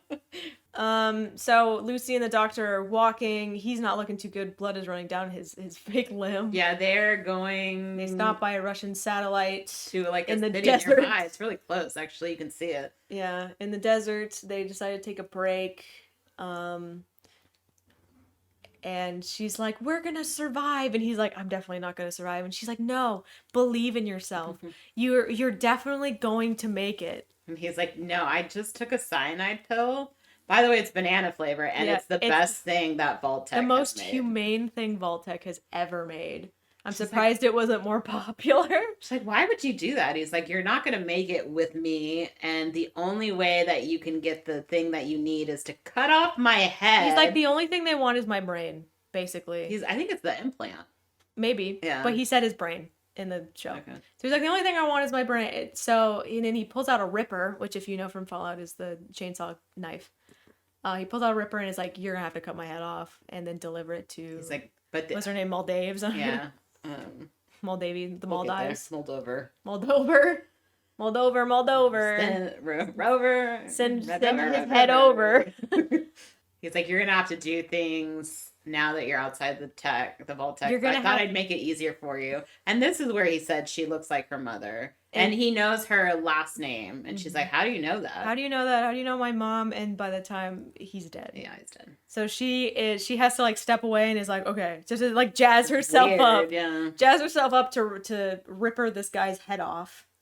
And that's the end of that episode. She says okie dokie and she does it, and that's the end of that episode. Now we're on episode 3. This is Fallout episode 3, The Head, which was 57 minutes, so we're getting faster.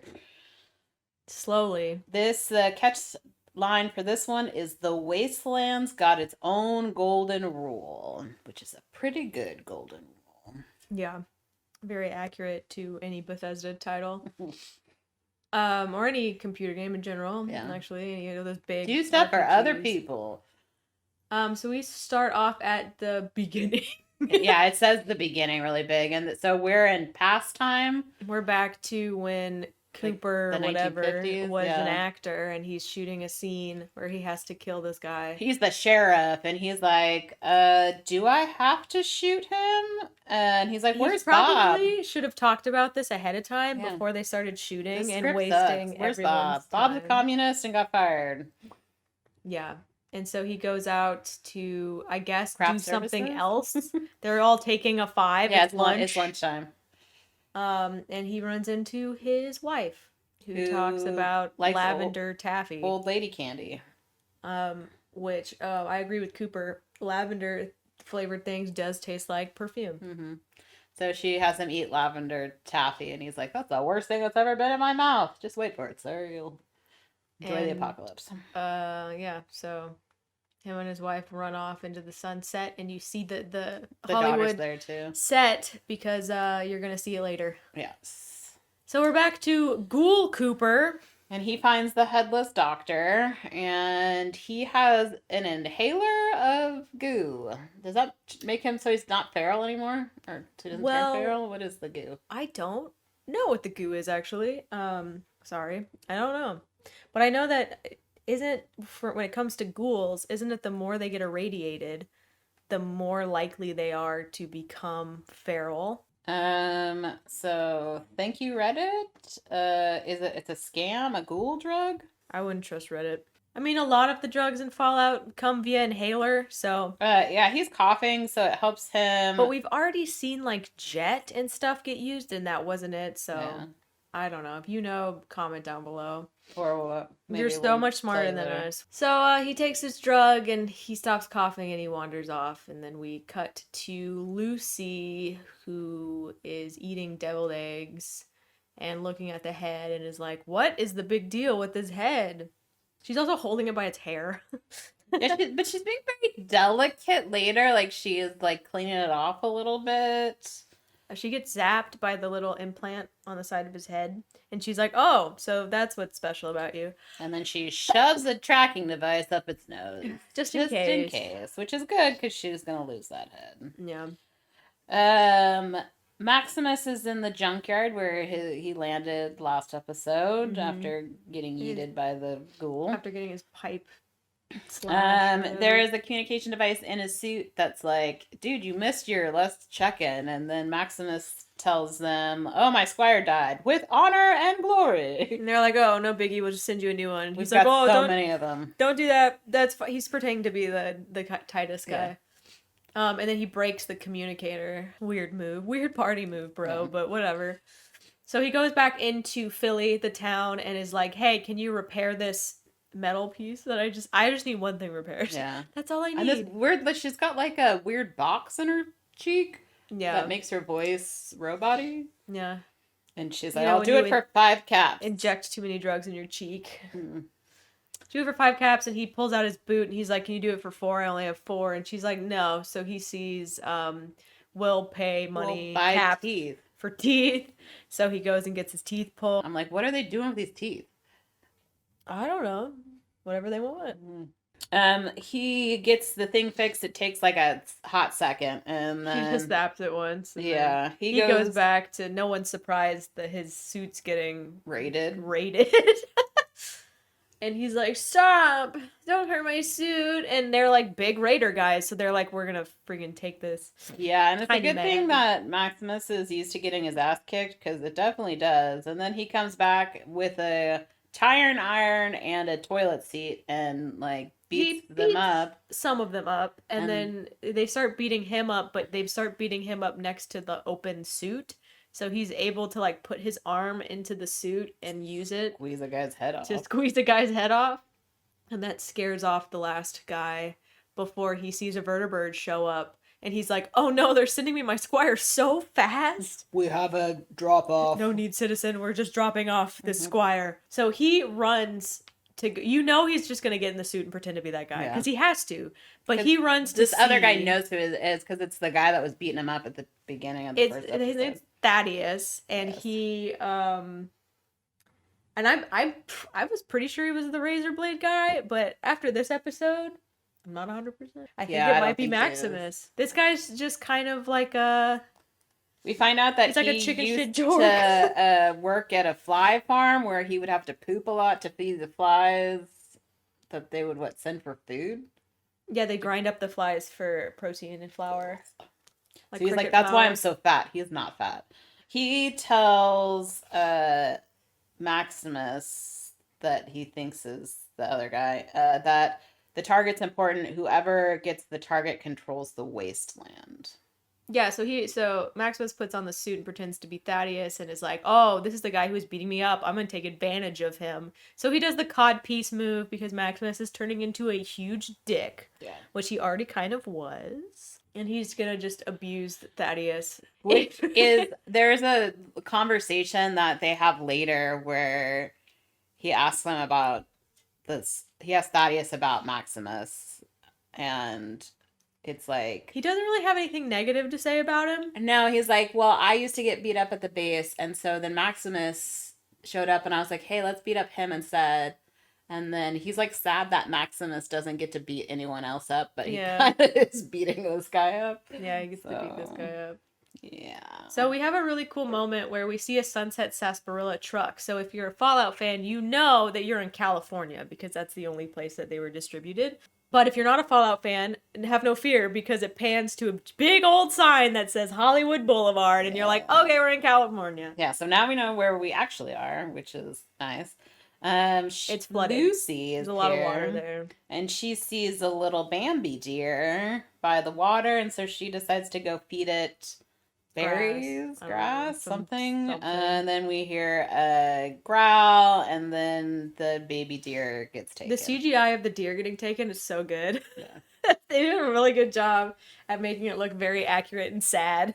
Then the thing that came for the deer comes for Lucy and takes the top of her pack, which has the head in it. Mm-hmm. And she's going to try to go after it, but her Pip-Boy goes off because the water is... Yeah, the thing goes into the water, and she's like, I can't go into the water. But before she could even think of a plan, the ghoul shows up. Mm-hmm. Our boy Cooper. Like, hits her in the head with his gun. He's like, where's the head? And she's like, I lost it.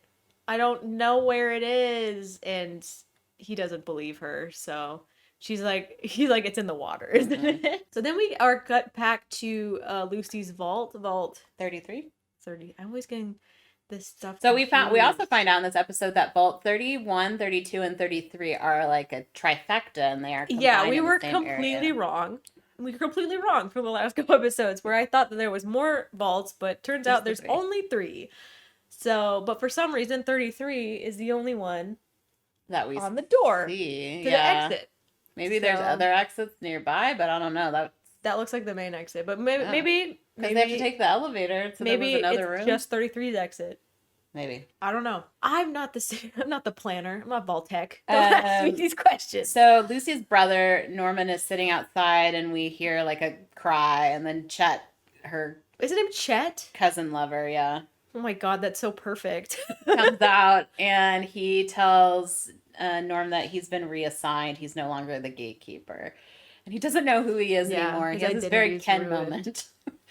Norm is going in for his reassignment, but he's like, it's hard for you guys, huh? Because I don't like any job I've ever been given. Mm-hmm. He lacks enthusiasm in every job he's ever had. And they give him kind of like crap jobs too. He's like kitchen cleaner and like... yeah. He's like, I've already done every shit job in this vault. Yeah. So good luck punishing me. And so they're like, okay, we have a great job for you. And it's feeding the prisoners because they took 16 of the raiders prisoner. Yeah. Which is insane. Put them in the reading room. So many of them. That is. Also, why is this lady not getting her own people back? And how did they capture so many these people? I swear, when there's only like 5 people in the room that he's feeding, though. So no, there's like way more people. Yeah, yeah. Because he only had like 6 trays. He had 3 people like go to the window, and he only had that many trays. But like, no, he had like 3 layers of trays with the grossest looking foods. Like definitely school lunches, spam, cram. Sorry, spam.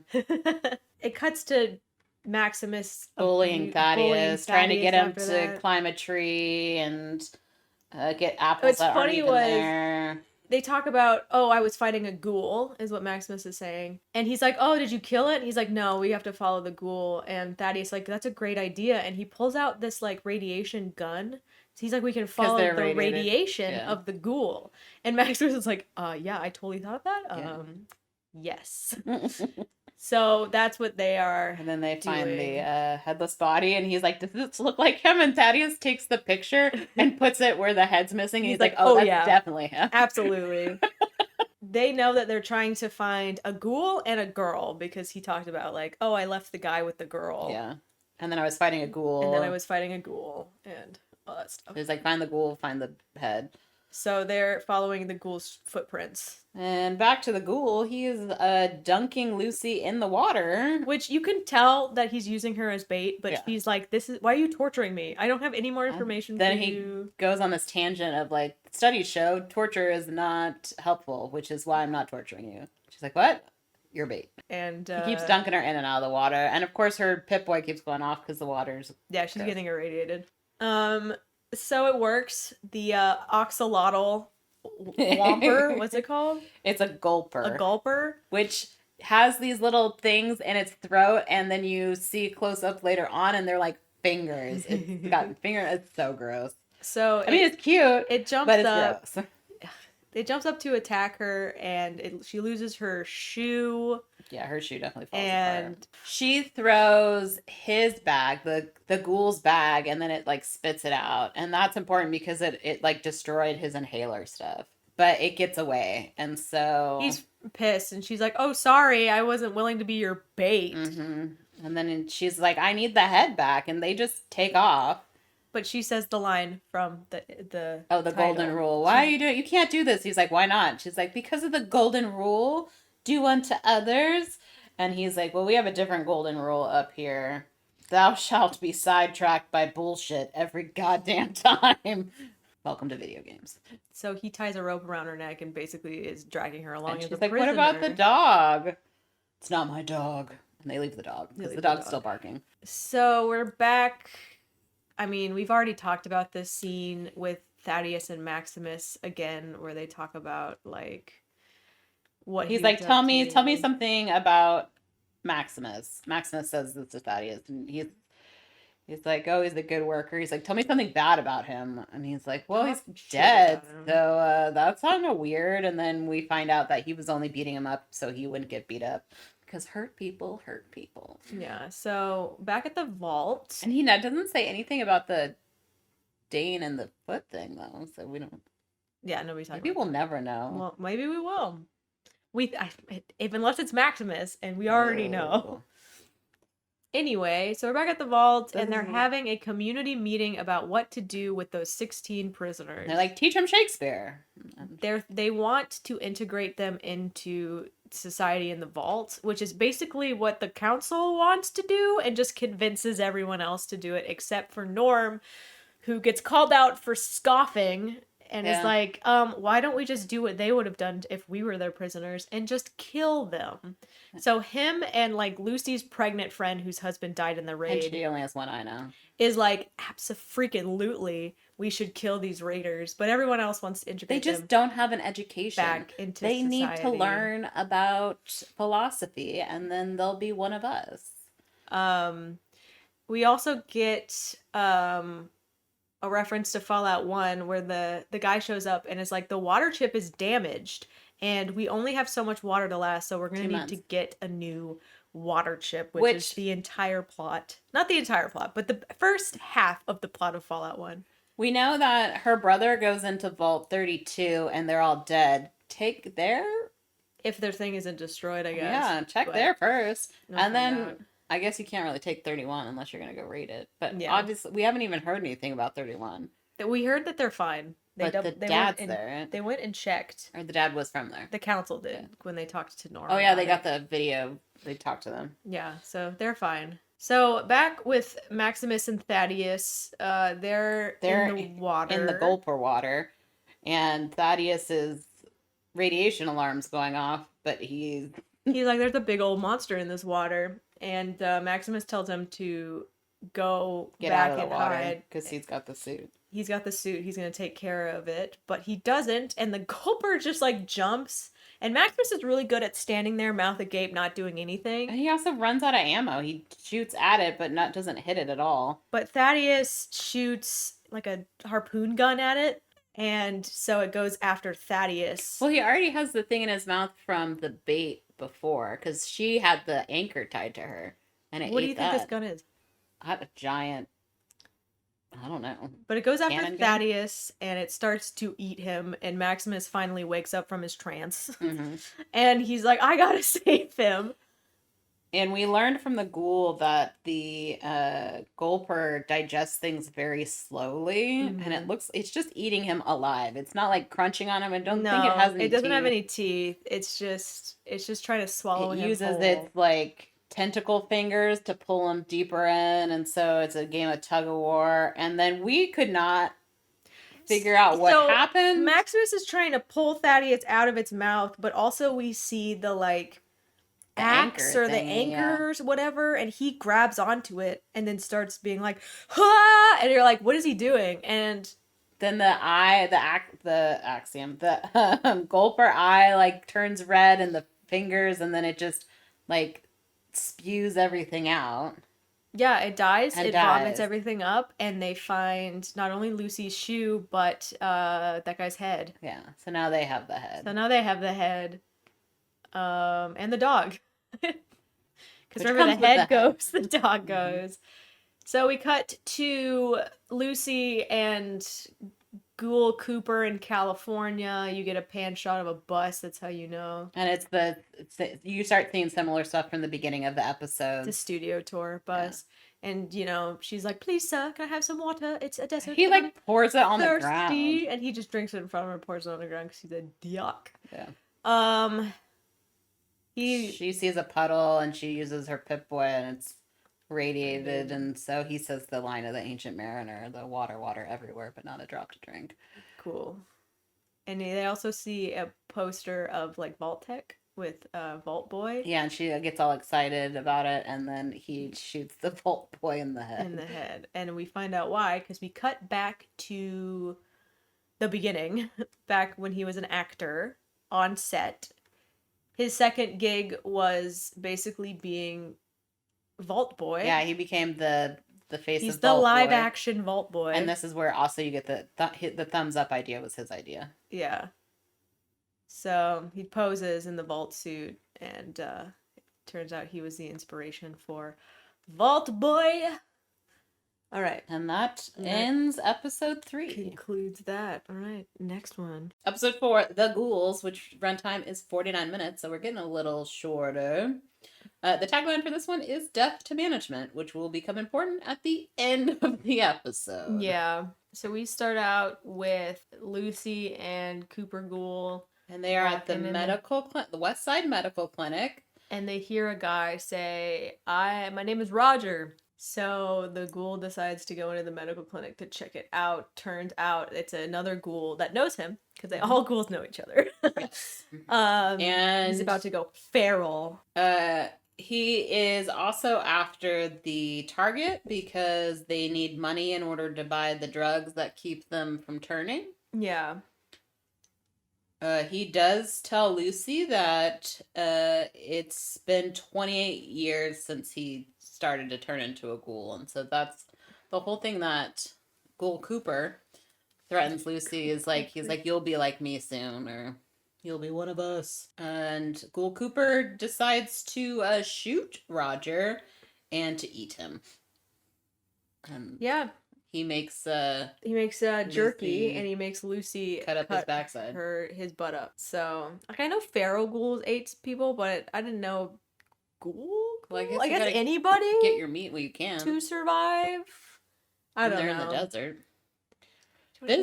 This episode was interesting because we only see Lucy and Ghoul Cooper, and we go back to Vault 33.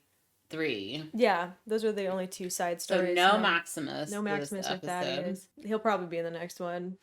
So back in Vault 33, it is election time because we need a new overseer, and the 3 people who are running the council are all running against each other, being very polite about it. Yes. They are looking at one of their hostages, and he's like, "I asked them what their social structure of their group was, and he didn't answer me." The guy tries to, kill himself instead of being tortured, and they have to trank him and keep him. But anyway, one of the council people go and talk to Norm, the brother of Lucy. The brother. I don't know how many times I have to restate this. This is one episode after another, but you never know. Well, sometimes we have to remind ourselves. I'm like, who is this guy? So Norm, who is all about killing the hostages, He has great power because he is the son of the old overseer, and so they're trying to vie for his vote. And by giving him pie. Yes. I remember when the first time you had rhubarb pie with ice cream, which came up again with the Ghoul and the Lucy because they were reminiscing on. Before they killed Roger Ghoul Yeah. previously, he wanted to distract him by talking to him. Remember how good food tasted before we turn into a ghoul, because ghouls can't really taste anything because and he's like, apple pie. My mom used to make kablooey, and then he blew. Oh, it was the mac and cheese. Yeah. He talked about Blamco mac and cheese, and he talked about his mom's apple pie. 2 pie references in one episode? What Now could it some pie. mean? That's what it means. It means I want some pie. They talk to Norm about angry boys. Like, if you're a dumb angry boy, you pee on stuff, and if you're a smart angry boy, you hide. Oh, because Norm hid. He confesses that during the time that the vault was being attacked, he hid. So he wasn't in the lineup as I previously said, but you were right on the money. He could have been too short against everyone. Sorry, Moises. You keep getting those paychecks, sir. So then we cut back to Cooper Ghoul and Lucy Human. She finally gives in. She can't take it anymore. She drinks the irradiated water. And he's like, oh, thank goodness you're finally becoming a savage. That's great. And he's like, I'm you, just give it a little bit of time. She decides to run away, and because he's coughing up a lung because he's gonna turn pushes feral. him down and like jumps over things. But she hesitated when she saw the big town, and that was her mistake. There was a big gulf. She couldn't go anywhere. Oh, she could have gone on the gulp. That's true. Better than being with this guy. I swear to God. He ropes her, pulls her back in. She bites his finger off. And he's like, oh, there she is, the fighter. And then he cuts up her other finger. A finger for a finger. He's like, even trade. Which is stupid, but whatever, my guy, whatever floats your boat. So we cut back to Chet. Yes, Chet is the cousin lover. The cousin of Lucy and Norm. He's eating some cram, and he gets a visit from Steph, who is the blonde friend. You can't read out her name. Yes. Steph is Lucy's friend whose husband died in the raid. And she's super pregnant, so I guess a bunch of time has gone by. She was super pregnant in the beginning. I thought she was just kind of pregnant, and then. So she's like, "Hey, do you want any of my old husband's stuff? Dress up like my old husband so we can get it on. Hopefully, we're not related." And then, why is she doing this? Is she trying to win him over, distract him? I don't know. She just wants. She's horny. It's like she's just horny. So she dresses him up like her old husband. Her old husband had a thing for shoes and the tiniest of feet. And while they were about to get it on, her water broke. Explodes. In the cartoon way, where like men think it just like floods. Yes. Explodes. So that's happening. Back to Dust Town, California. We're heading to the super duper mart with Cooper and Lucy. And it turns out that Cooper is selling Lucy for ghoul juice. Yes. She's like, you're selling me? I'm like, it's more of a trade. So he's like, I have a girl in somewhat good condition, damaged mint condition. He said mint condition, but then he looked at her finger and said partially mint condition. So, because he did that. Mm-hmm. So he wants like 60 vials of ghoul goo. Yeah, 2 months supply. And she's like, what the hell? He says, go try your chances in there. And she does. And it's all a bunch of like kids rides in the beginning. It's like when you enter like a Costco. Yeah. And they have like the little Ferris wheel dangerous stuff kids rides that shouldn't ever be used. Why are they dangerous? They can electrocute kids. They break down all the time. That's awesome. A lot of times parents leave kids well, that's on the parents. And like they get their hands in yeah, they're super dangerous. You don't see them that much anymore. So we finally get to see a robot, thank God. Mm-hmm. It's a Mr. Handy shows up. We find out later his name is Snip Snip. And Snip Snip is like, oh, you poor thing, let me fix your finger. And he puts on somebody else's finger. And then just solderizes it on there. Yeah, so now she's got like a discolored finger. Yeah. But at least it's he's like, at least it's not a thumb. Yeah. So these handies have sense of humor. So he's like, okay. And he asks her, like, what does she want to wear? Synthetic or cotton? And she's like, you have cotton? He's like, yes, we do. And she, goes off about her trials and tribulations to this robot, and this robot is answering very politely, and she's like, I thought you were gonna trade me, like, sex trade. He's like, oh, that's disgusting. No, we're gonna harvest your organs, and then shoots her with a trank. We're back at Vault 33. So Norm is bringing Jello cake to the prisoners. I don't know if he's supposed to do that or It kind of seems like I think he's playing the long game. He's playing a weird long game. Is he poisoning the cakes? Is he? That'd be smart. That would be smart. But then he gave it to the lady that's watching the door, and she took like the entire cake from the prisoners. The top. He gave the bottom. Yeah. So maybe he only poisoned half the cake. But then he hears from one of the raiders that he's like, you killed all those innocent people in Vault 32. And he's like, I don't know anything about the people at Vault 32, but they're not anything but innocent. So that got him thinking. So he goes to the computer and tries to look at Vault 32 records, but his access is denied. So he goes and gets Chet. A higher hacker mode, I guess. To help him move the rubble. And Chet's like freaking out because the lady's having a baby on his couch, and he's like, you want to leave home? And he's like, yes, take me. Him and Chet because they blew up the entrance to Vault 32. Yeah, so that bomb was important. It did block their exit. So they like make a little space for them at the top, which I think they should make a little bit more, but whatever. They go into the dark vault and use their Pip-Boy flashlights like you do in the game. They run into a bloody foosball table. It's missing one of its handles with players on it. I don't know what those called. Because it's stabbed into a man on the ground, and then Norm goes over and he says, this guy has been dead for 2 years, because I guess you can check the vitals on the Pip-Boy. So they've been dead for 2 years, which doesn't make sense with the triannual. We see a lot of... They were supposed to trade every 3 years instead of trading 3 times a year. So who knows how long those raiders have been in there, I guess. Well, yeah. But there's also Vault 31, and they were fine, so they could have just been trading with them. So we see a lot of dead people. It's either they killed themselves, like one dude put a fork in a toaster, and it's very environmental storytelling. A weird like television program about mice who kill each other if there's not enough room. Population. So I think they're trying to imply that this vault was overpopulated or something. I don't know what they were trying to imply with that. Yeah, it's just a bunch of old corpses. People were choking each other out. People hung themselves. But it's also, you said too as we were watching, it's like when in the game when you go into vaults and there's like stuff blocking the doors. And... Oh yeah, they had like stuff stacked against the doors, and you're like, well, I can't move this trunk and coat hanger. Like it's in the way of the door. Can't go that way. So it's very reminiscent of what you would actually see in the vault in the game. A guy that's like burnt, but next to him in blood is like, we know the truth. And then below him are like 2 people like strangling each other, and it's like just their skeletons that are left. So classic. Yeah. So Lucy's about to get her organs harvested. She wakes up, she has some flashbacks of her mother, then she goes past the refrigerated section of the supermarket, which there's prison cells for the people that are organs getting harvested, and they're all ghouls. This one ghoul's talking. She's like, I'm Martha. My name is Martha. My name is Martha. Kind of like Roger. So you know that she's about to go feral. But yeah, most of these are ghouls. She sees them locked in the freezer.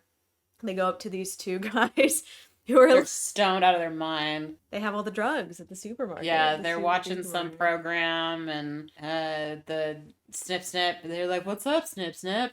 And he's like, oh, we have someone who wants 60 vials for this person. And he's like, we can do that, Snip Snip. And so he sends him to go harvest her organs like right away. Before they give him the stuff. But he's KO'd on the ground. Yeah, he passed out. So she's about to get her organs harvested, but she juked the robot last minute. Yeah, he's got a giant saw that's coming at her chest, and then she turns to the side and ends up cutting her wrist restraints, and then she ends up using the defibrillator to electrocute him. The saw, which is connected to him. And then she takes... And she has some Abraxo, right? Yeah, that she puts into vials, into the Mr. Handy, and then uses it as a gun to threaten the 2 stoner dudes. And they're like, yeah, you can just leave if you want to. That's fine. Yeah. And she's like, not without everyone in the freezer. You gotta let him out. Presses a button and it lets out 70% of the doors open and they leave and get out. And she sees the "I'm Martha" lady and she's like, "I said everyone." And he's like, "But you don't understand." She's like, "Everyone." And she shoots a dart at them and it like turns the couch green. Yeah. And so he opens it and the feral ghouls attack. And, you know, the two stoners try to fight them off, but they get eated. And, but they manage to kill most of them, except for Martha, who is like, "My name's Martha," but she's definitely going feral. So Lucy has to pick up a pistol and shoot her in the head. And then we cut back to the B team here, who's still exploring the vault 32. They head to the overseer's place, and there's it looks some hanging bodies outside. Dude, the overseer is creepy as hell because he's like tied to a chair, or she, or whatever, and it just has a smile on its face. Yeah, I don't know what the deal with that is. Creepy. But they're checking the computers because it looks like the raiders came from the outside. Nobody let them in. And they're like, wall it says "Death to Management," which was the tagline. And they're like, who let them in? They'd have to have a pit boy. And it turns out that it was Lucy and Norm's mom, Rose. Rose McLean's pit boy opened the door. It cannot be. Then we cut back to Lucy, who has an outfit change, and she is now in some raider gear. Dumbass armor where you have one like pauldron of leather, and now the vault suit's only pants. It's tank top o'clock, baby. She comes out to Cooper Ghoul, who's on the ground. With the vials of the ghoul juice, and she's like, "I'm never gonna be like you. I might turn into you, but I'm never gonna be like you." So she drops the vials off at his face. That's the golden rule, motherfucker. So she's cursing now. So she's learned her lesson. She's changed. What's the lesson? To swear more? To stop being polite? Yeah. The lesson you should learn from Fallout be more is of a wastelander, outsider. Be more of a dick. Yeah. Otherwise, you just get pushed over, I guess. Ghoul Cooper ends up coming into the grocery store and he sees all the drugs and he drinks like... He takes them all at once. Yeah. He snorts them. He drinks the booze. He like eats it. He eats them. He sees all the vials of ghoul juice and he puts them all in his hat. Instead of just taking them in the box that they're already in. He then sees a sort of VHS tape of his movie, The Man from Dead Horse, which is the thing he was filming in the last episode, and he sits down for a little he watches it, but he had to shoot that guy that he didn't want to shoot, and then he called him a commie in the West. I know, we're like, wait, OS didn't have communists. No, but whatever, propaganda and all that stuff. Okay, let's move on. All right, that's the end of 4. We're on episode 5, The Past, which is the shortest of the episodes. It's only 45 minutes, and the tagline is "Everyone wants to save the world." Oh, like the Tears for Fears. Everybody. Oh, that's Rule the World. Rule the that's world. Different than Save the World, which is what somebody said at some point. Yeah, Maximus. I'm starting to lose my mind. We are. So once again, we are just 2 main characters, although we keep going back to the vault. Yeah. So there is no ghoul. No ghoul. No Cooper Ghoul. This time. So just only the brother. Humans allowed. And we do see Maximus in this one. Actually, we start this one with Maximus and Thaddeus. And they're just shooting the shit. They're being bros, yeah.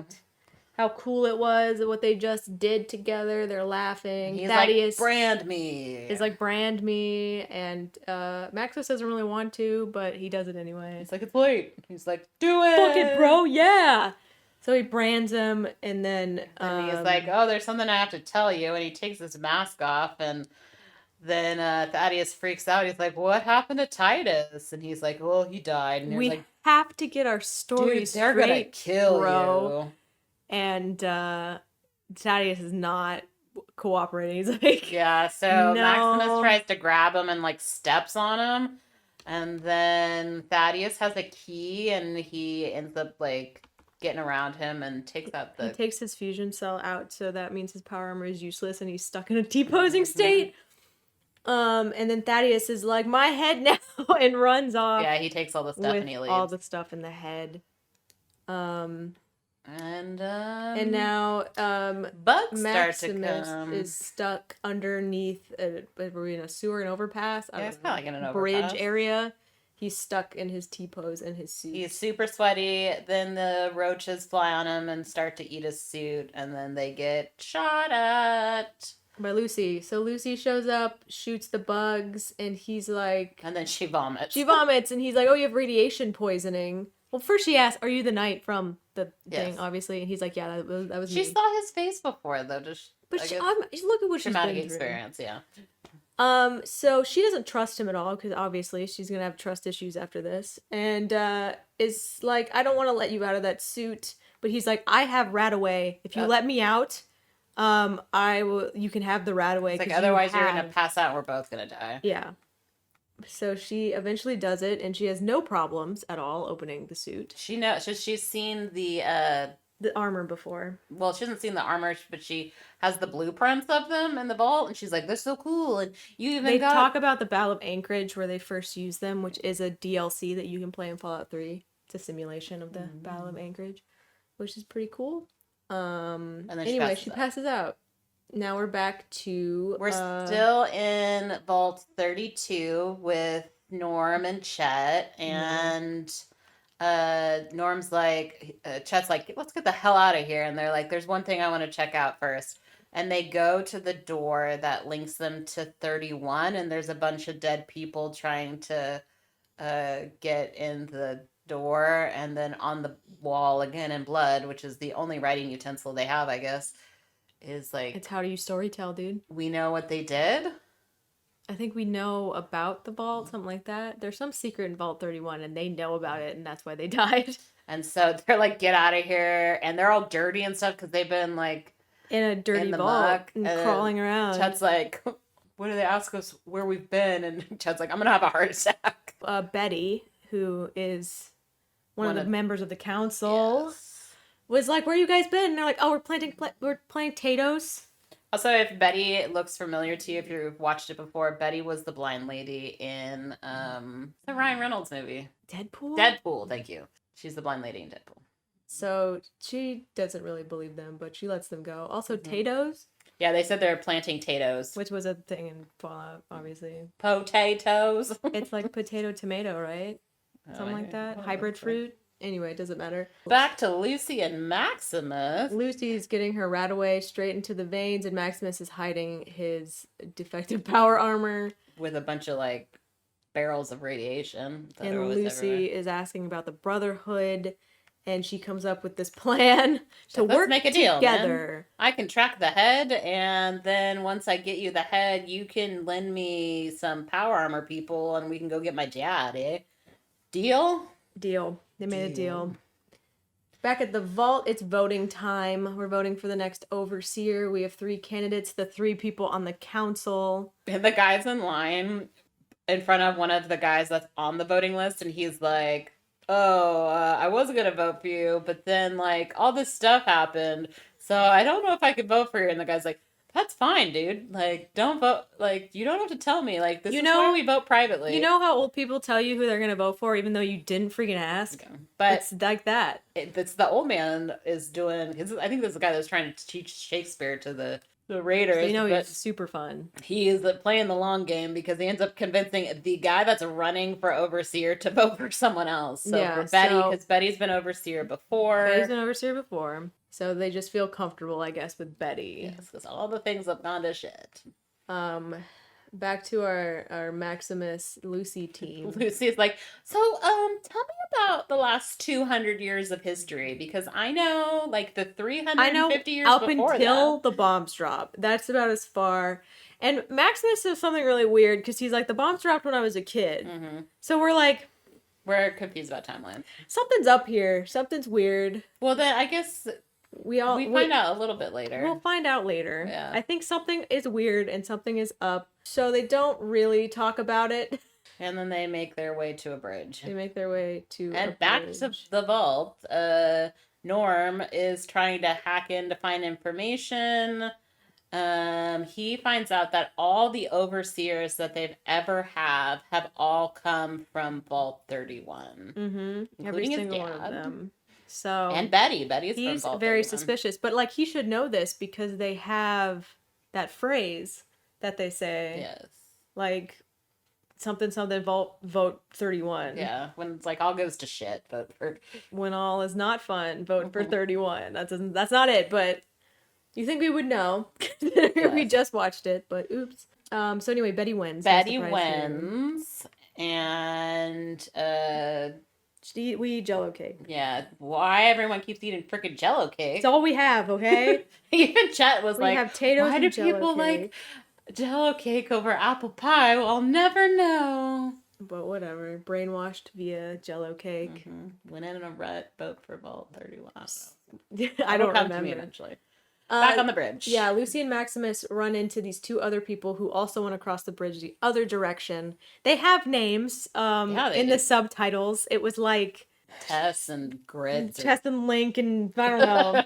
It doesn't matter. They don't really matter. But they're like, "Are you armed?" And then Maximus lies and says no. But Lucy's like, "I'm armed." And he's like, "Yeah, but they don't gotta know that." And they ask, they're like, "Why are you whispering armed over there?"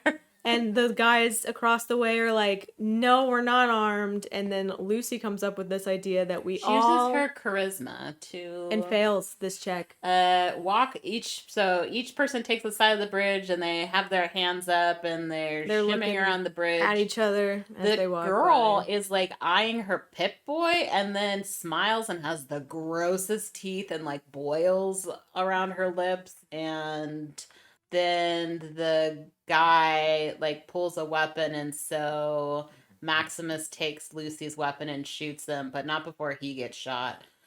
And she's like, "Why would you do that?" And he says that they are fiends, which according to the lore of this TV show, they're people that eat people.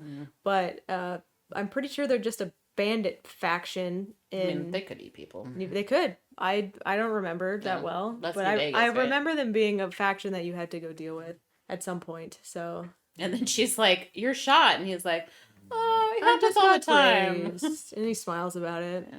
Back at the vault, we have one of the council members, Woody. He says it again if you want to play it. Very, very sad that he put up 10 posters and he didn't even win. And the same guy that was talking about voting for Betty is talking to him and was like, "When in doubt, vote for Vault 31. Yeah. That whatever that phrase is. When you're down. No. What else rhymes with Do you want me to play the scene? Yeah, let's do it. It's gonna kill me.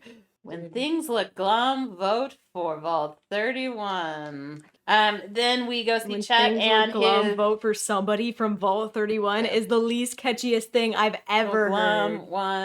Glum in 1. Mine was fun in 1, which worked way better. Yeah. These Vault people suck. They're not the smartest. Chet apparently is now like the father of this baby that Steph had because she's living at his house. Yeah, and we find out that Steph was actually from Vault 31 because Norm and Chet are talking about what they saw in Vault 32. And then Norm tells him that all the overseers have come from 31, and then we hear the line again. And no one's surprised. And then he's like, "Well, Steph's from it." So before Norm leaves, he's like, "Steph, what is so great? How is 31 like different from us?" And she's like, "Didn't your dad tell you?" He's like, "Not very much." And she says, "I think the potatoes are better." Yeah. And he's like, "Oh, the mashed potatoes?" He's like, "That's the only thing he said too. That's weird." And then he walks away. We're back to Maximus and Lucy, and they're at Shady Sands, which if you've played Fallout 1, you know it's where the NCR comes from. And then she sees the New California Republic, and she's like, "Is this a joke?" And he's like, "No, you don't know about this?" And she's like, "Why is there a city with 32,000 people? Like, we're supposed to be Reformation Day where we come and save everyone." And then we learn... they walk a little further and they see a giant crater. And he's apparently from Shady Sands when it got nuked again, I guess. She asked, "Did anyone survive this?" And he's like, "I did. I did." In the refrigerator, Indiana Jones style. And then I cannot believe Indiana Jones was the first person to do that. But probably not, but that's all I think, because I think I laughed when that happened in the theaters. I see. But so she's all confused about what's happening, and then he says everyone tries to save the world in their own way, but they just can't agree on how. Which, did they drop another nuke? Is that the deal? I have a confession. Yes. I didn't finish Fallout 1, so I don't know. It's not only for PC? Yeah. Yeah. Anyway, she also notices that he's bleeding a lot, and his little, like, it's a flesh wound. It's not. It's not. He's like bleeding out. Hole. So she ends up tourniqueting his arm, which he should have done. And she's like, we need to get you help. They end up at a medical center. Medical Center. And she walks in guns a-blazing, about ready to get something from the medical center. She's like, at least I'll have a first aid kit. We can see that it's owned by Vault-Tec. Yeah, there's a Vault-Tec the symbol. big old Vault-Tec logo is in the parking lot. So she walks in, guns a-blazing. He's like, I just can't let her go in there alone. Yeah, he hesitates too long, though. He always does. Yeah. He stands there, mouth agape, like half this TV show. He's like, oh, I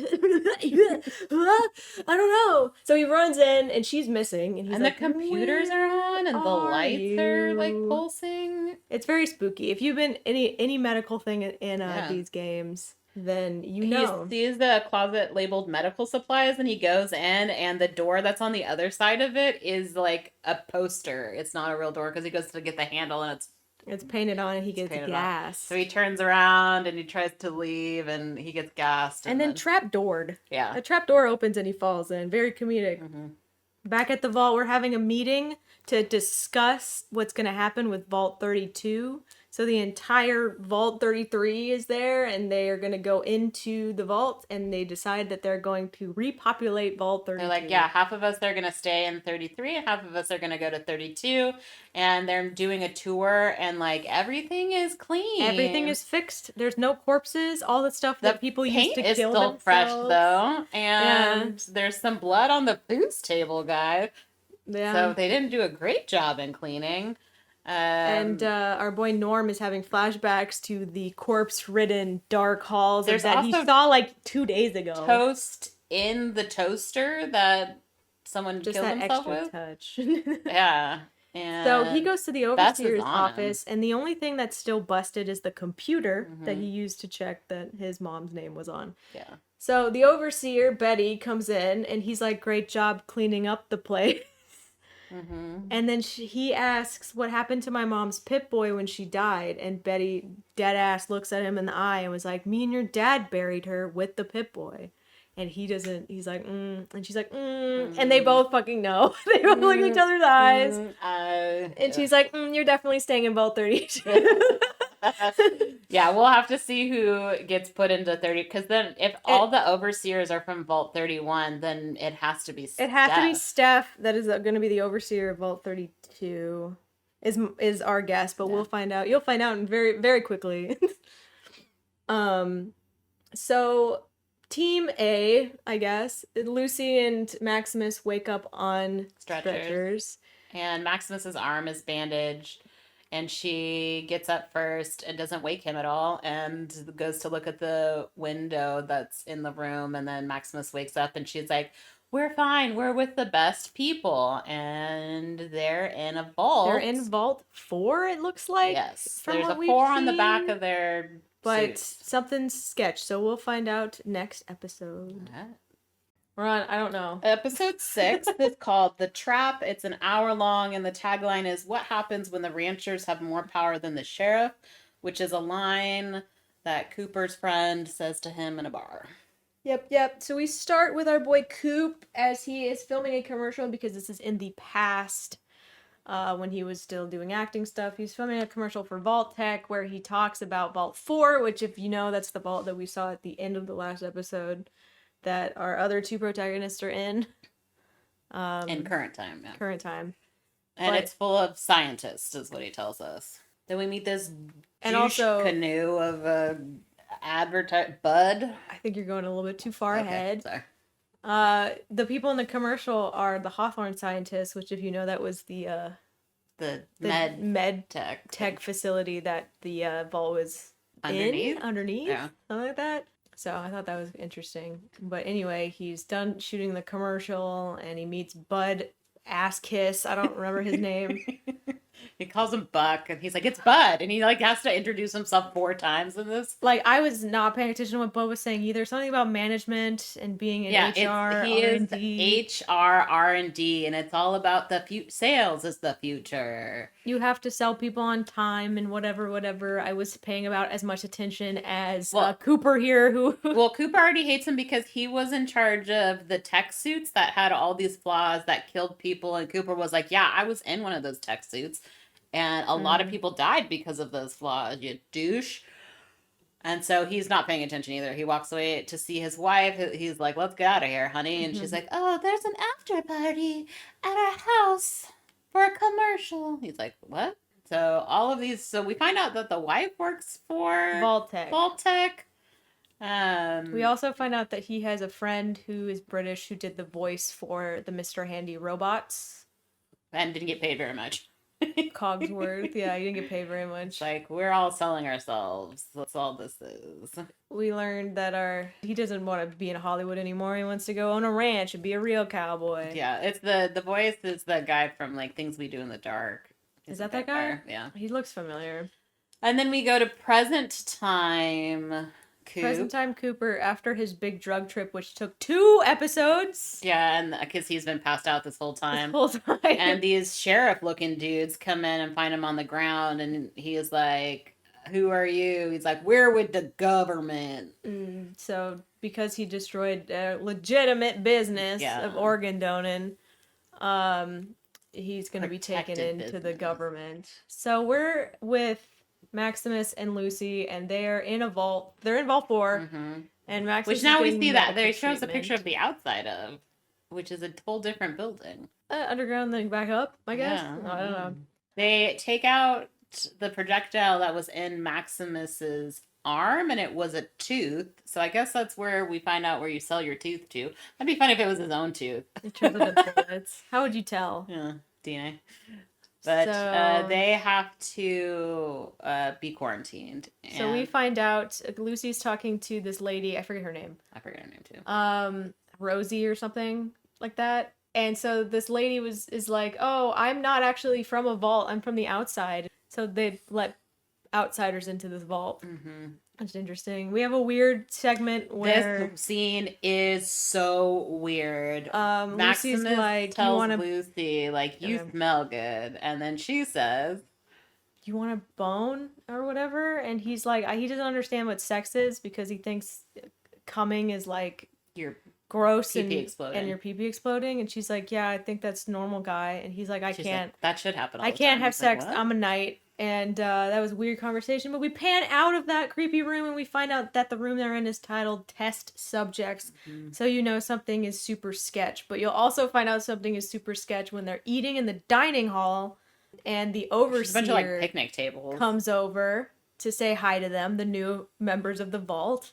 And the overseer has one eye. He's the Cyclops. He's like in the middle. And a little to the left, according to Maximus. He's like, a lot of people have one eye. Maximus is unfazed by this, but Lucy's like, this isn't normal vault behavior. So she starts looking around the other tables and sees a guy has a nose on his forehead, and like one dude's hands are gloves or something. Yeah.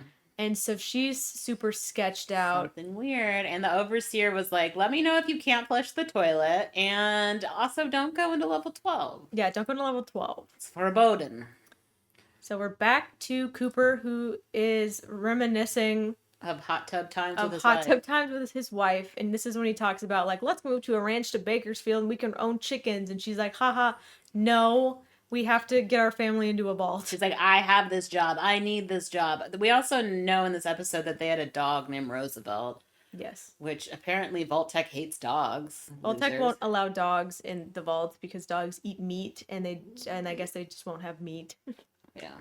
In the vaults, and they don't want to worry about it. So Cooper is sad, so he goes to a bar with his friend.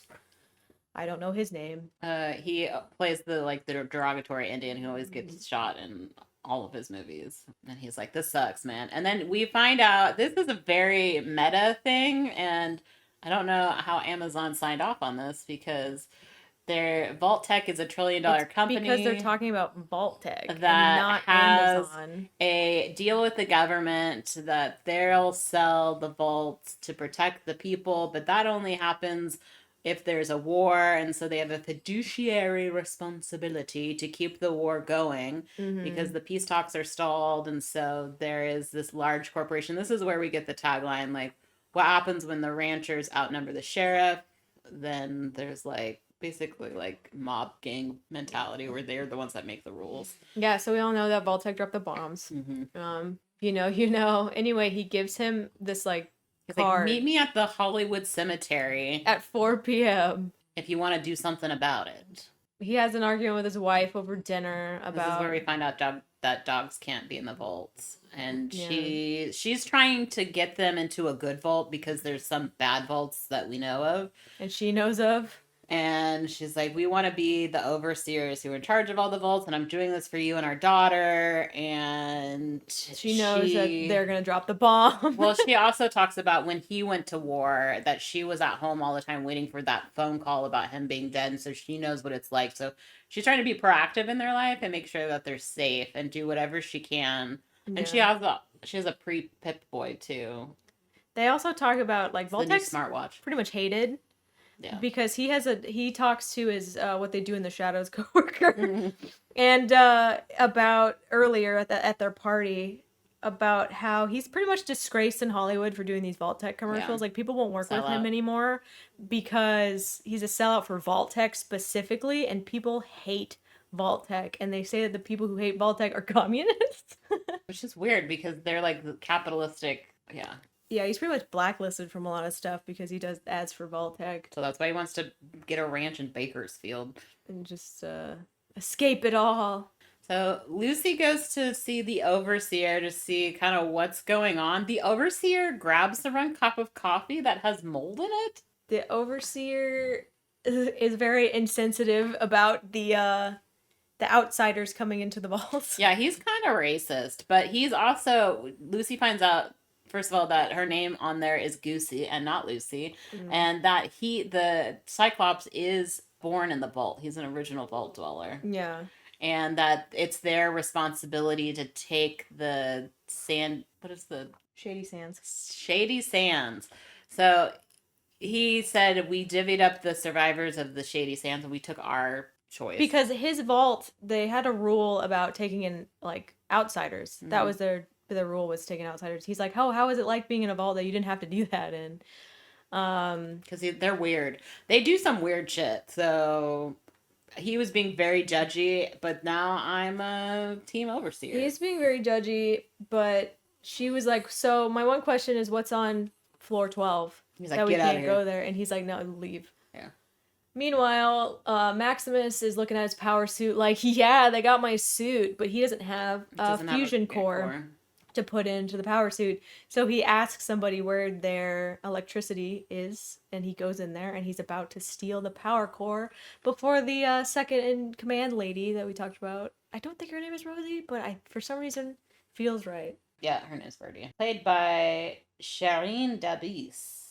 All right, so Birdie comes to interrupt the stealing of all their power, and she gives him a Pip-Boy and a room, and she's like, oh, there's a hot shower for you, and he says, what's a hot shower? So he goes in, and there's like a basket of all of the foods from Fallout in it, and there's a picture of a waterfall on the television. He is really into the music, takes a hot shower, and he's into it. He eats the caviar, and he's really excited about it. He's just living it up. He's doing great. Lucy is walking around and she goes to the classroom, and on the board there's a Shady Sands like remembrance, and it has all these dates of when things happened. And so she's like, what the hell is all this stuff? So it's the Fall of Shady Sands 2277. And when she looks at the New California Republic flag, they played the theme song to New Vegas, which was pretty cool. But she sees a bunch of people heading towards the atrium, so she stops and asks somebody, like, what's going on? And this scientist-looking guy is like, it's the surface dweller people. They have this He's weird like, tradition. that shit's weird. It's too weird for me. But one of the go if you surface want to. dweller people were like, "Hey, come with us. It's really cool." So she goes. She's like, "Yeah, I'm a joiner.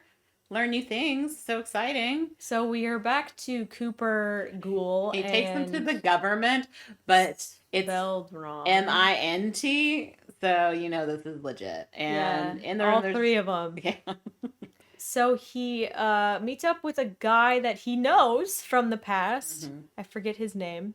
Sorrel Booker. Sorrel. This is kind of weird. He decided to be president, so he says he's president, and he's like, I didn't hear about that. That Super Duper Mart was under his protection, so he has to do something about Cooper here. And then Cooper sews his finger back on. Cooper sews... Is it her finger? Is that her finger or his finger? It looks like her finger. It was kind of like that, like his hand. So. It kind of was a beautiful finger. Yeah. He sews a weird finger onto his hand. That would make sense why he took it then. While he talks to these guys, and he says, "Oh, I shot up Philly a little while ago," and one of the guys, one of the sheriffs, is like, "My dad's from Philly." He's like, "Not anymore." So they have this weird back and forth about, are you a coward like your dad, or maybe not? Maybe your dad died in that fight because I killed him. Anyway, Cooper manages to kill the two sheriff guys. He shoots one of them in the private parts. I forgot what happened. He sees the wanted posters on the wall, and he pulls one off, and it's Moldaver, and he knows her as a different name, but everyone knows Moldaver, and she's like the flame lady, and then the flame queen or something is what they call her, and then he's like, she looks different than how I remember her. We cut back to the past, and he goes to the cemetery. It's the one in the like Hollywood where it's like the vaults of dead people, and so it like cuts between the past with Cooper going to the cemetery and Lacey going to the weird ritual that's about to happen with the surface dwellers. So the weird surfies, if you will, is there's a bunch of candles, and everyone takes off their Pip-Boys and then takes off their tops. Yeah, they all they zip down, so topless, chanting. And then they pass around two containers. One has ashes in it because it's a remembrance. It on their face. They're like, remember the people who died at Shady Sands? We put their ashes on our face, and we drink blood from a sacrifice. And Birdie comes out to give the chant and to bring out the giant like poster. Yeah, at the time Lucy finds out that the ashes are the ashes of the survivors of the dead. She's like, I'm out. This weird. I think she was pretty much out once they started to strip. Well, she lowered her zipper, but was like, I'm still in it. Yeah, and she's then like, she gets the ashes, and she puts a little bit on her forehead, and they're like, these are from our dead, and she's like, no, not a fan. So she starts to back out, and then she sees the it's like a flag or whatever it is. Yeah. And it is Moldaver. It's and Moldaver. So she's like, these are Moldaver worshippers. And so she goes to find Maximus. Yeah, she goes to find Maximus. He's in a robe. Is like himself. We also see Moldaver in the funeral home. Yeah. Either she runs it or something. We don't know. I think she comes to the meeting. There's the 4:00 meeting. But yeah, she's like, I'm a big fan. With human alive Cooper back in the day. Mm-hmm. So we have theories, but we will have to wait and see if our theories are correct. Yeah, I don't want to embarrass myself here. So she goes to get Maximus, and Maximus is like, it's so great here. I love it. They gave me a robe, like, and slippers. And he's like, you want to have sex now? And she's like, no, I don't. Actually, I want us to leave. We have to leave right now. And he's like, why? Is weird. And I just ate all these food. He's like, you're a little weird too, but I got over it. Mm-hmm. So she's like, I'll prove it to you. So she's going to go to the forbidden place, which is level 12. So she goes to level 12, and we see, she doesn't see, but there's a dead gulper in the water there. And she watches a video of a lady giving birth to piranhas and then them eating her after that. Super weird. We don't really know what the experiments are. We see faces in jars, like somebody cut off somebody's face. Yeah. Like body parts and So she goes and sees there's a bunch of pregnant people in like in test tubes, giant tubes. incubator kind of thing. Yeah, and so all of us are confused, us and Lucy, as to what kind of experiments. There's a lot of weird stuff that happens in Fallout the games, but I don't remember anything like this. So I mean, I wouldn't put it past them, to be honest. To be given birth to fish, anything, or to like. Some of the vaults were experiments. They all pretty much were. Yeah. Some were just controls. We thought maybe they got facial recognition, or Moldaver did here because of all the faces. Reconstruction, in the jars. Yeah, get a new face. But so she tried to hide when somebody came in, and so her sneaker squeaked. So it's the guy that has the nose on the forehead, and then once he hears it, he goes and breaks open a harpoon from. Like it was like case. One squeak, and he was like, "Oh, there's somebody in here." Yeah, he didn't go check; he just went and got it. And set the alarm. She is fighting her way, and she does pretty good. She did better than I feel like with the Raiders, but there's a lot of them. People here, so she gets captured basically. But Birdie's there, and she's like, "Take her." Yeah. And then it ends on stupid Maximus in his robe eating popcorn, watching the waterfall. And that's the end of the episode. Guess we'll have to find out what happens next time. If our thoughts are true. Episode 7. The Radio. Which is 1 hour and 1 minute. And the tagline is, every generation has their own dumbass idea. I mean, this is kind of a statement that was already said about everyone wants to save the world. Yeah. Every single character you play in Fallout doesn't actually do anything to save the world. You've been fooling yourself this whole time with every campaign that you play. It's just like fools. You can't save the world. You were just a blip in it. We open on some metal farmers. They're farming lead. And they're wearing the ranger mask from New Vegas, the one from the cover art. You know. And so they're lead farming, and then they come home, and guess who's in their house? It's also Eric Estrada, who is metal farming. Yeah, I guess. Chips. But Ghoul Cooper's in their house. And he's eating, and Eric Estrada thinks he's eating his daughter. But she just comes in and gives Ghoul Cooper some juice. I don't know what that would look like, yellow. Some pee. I don't know. some radiated water for the ghoul. Being a polite host. Anyway, he's asking these people because he needs the location of, what's her name? Moldaver. And he had to shoot a courier to get that information, and it kind of ruined the note. Well, the courier was the oldest son of this guy, and it was the other son that he was farming with sent a letter to his brother with some caps saying like, "Oh, we're gonna we're gonna move the scientist to you," and so he shows up with the bloody letter. Yeah, so he needs to know where Moldaver is actually at because that part got shot through. And so he threatens to like kill everyone, and the dad's like, "He's gonna kill your sister, just tell him." So she is in the observatory. Yep, we learned she's in Griffin Observatory. Yeah. And the ghoul is pretty sure that the young son's gonna go after him, for killing the brother. So he just kills the Tommy, the guy tries to grab a gun, but he's too far, and he just gets shot. So, after that carnage, he walks off, takes his drugs, and then reminisces on when he was not a ghoul back in the day. Remember where we left you off last time? So we're in the funeral home? Yeah, the Hollywood Hills mortuary / mausoleum place. And she is giving like a sermon speech. Yeah, like a sermon. Lecture.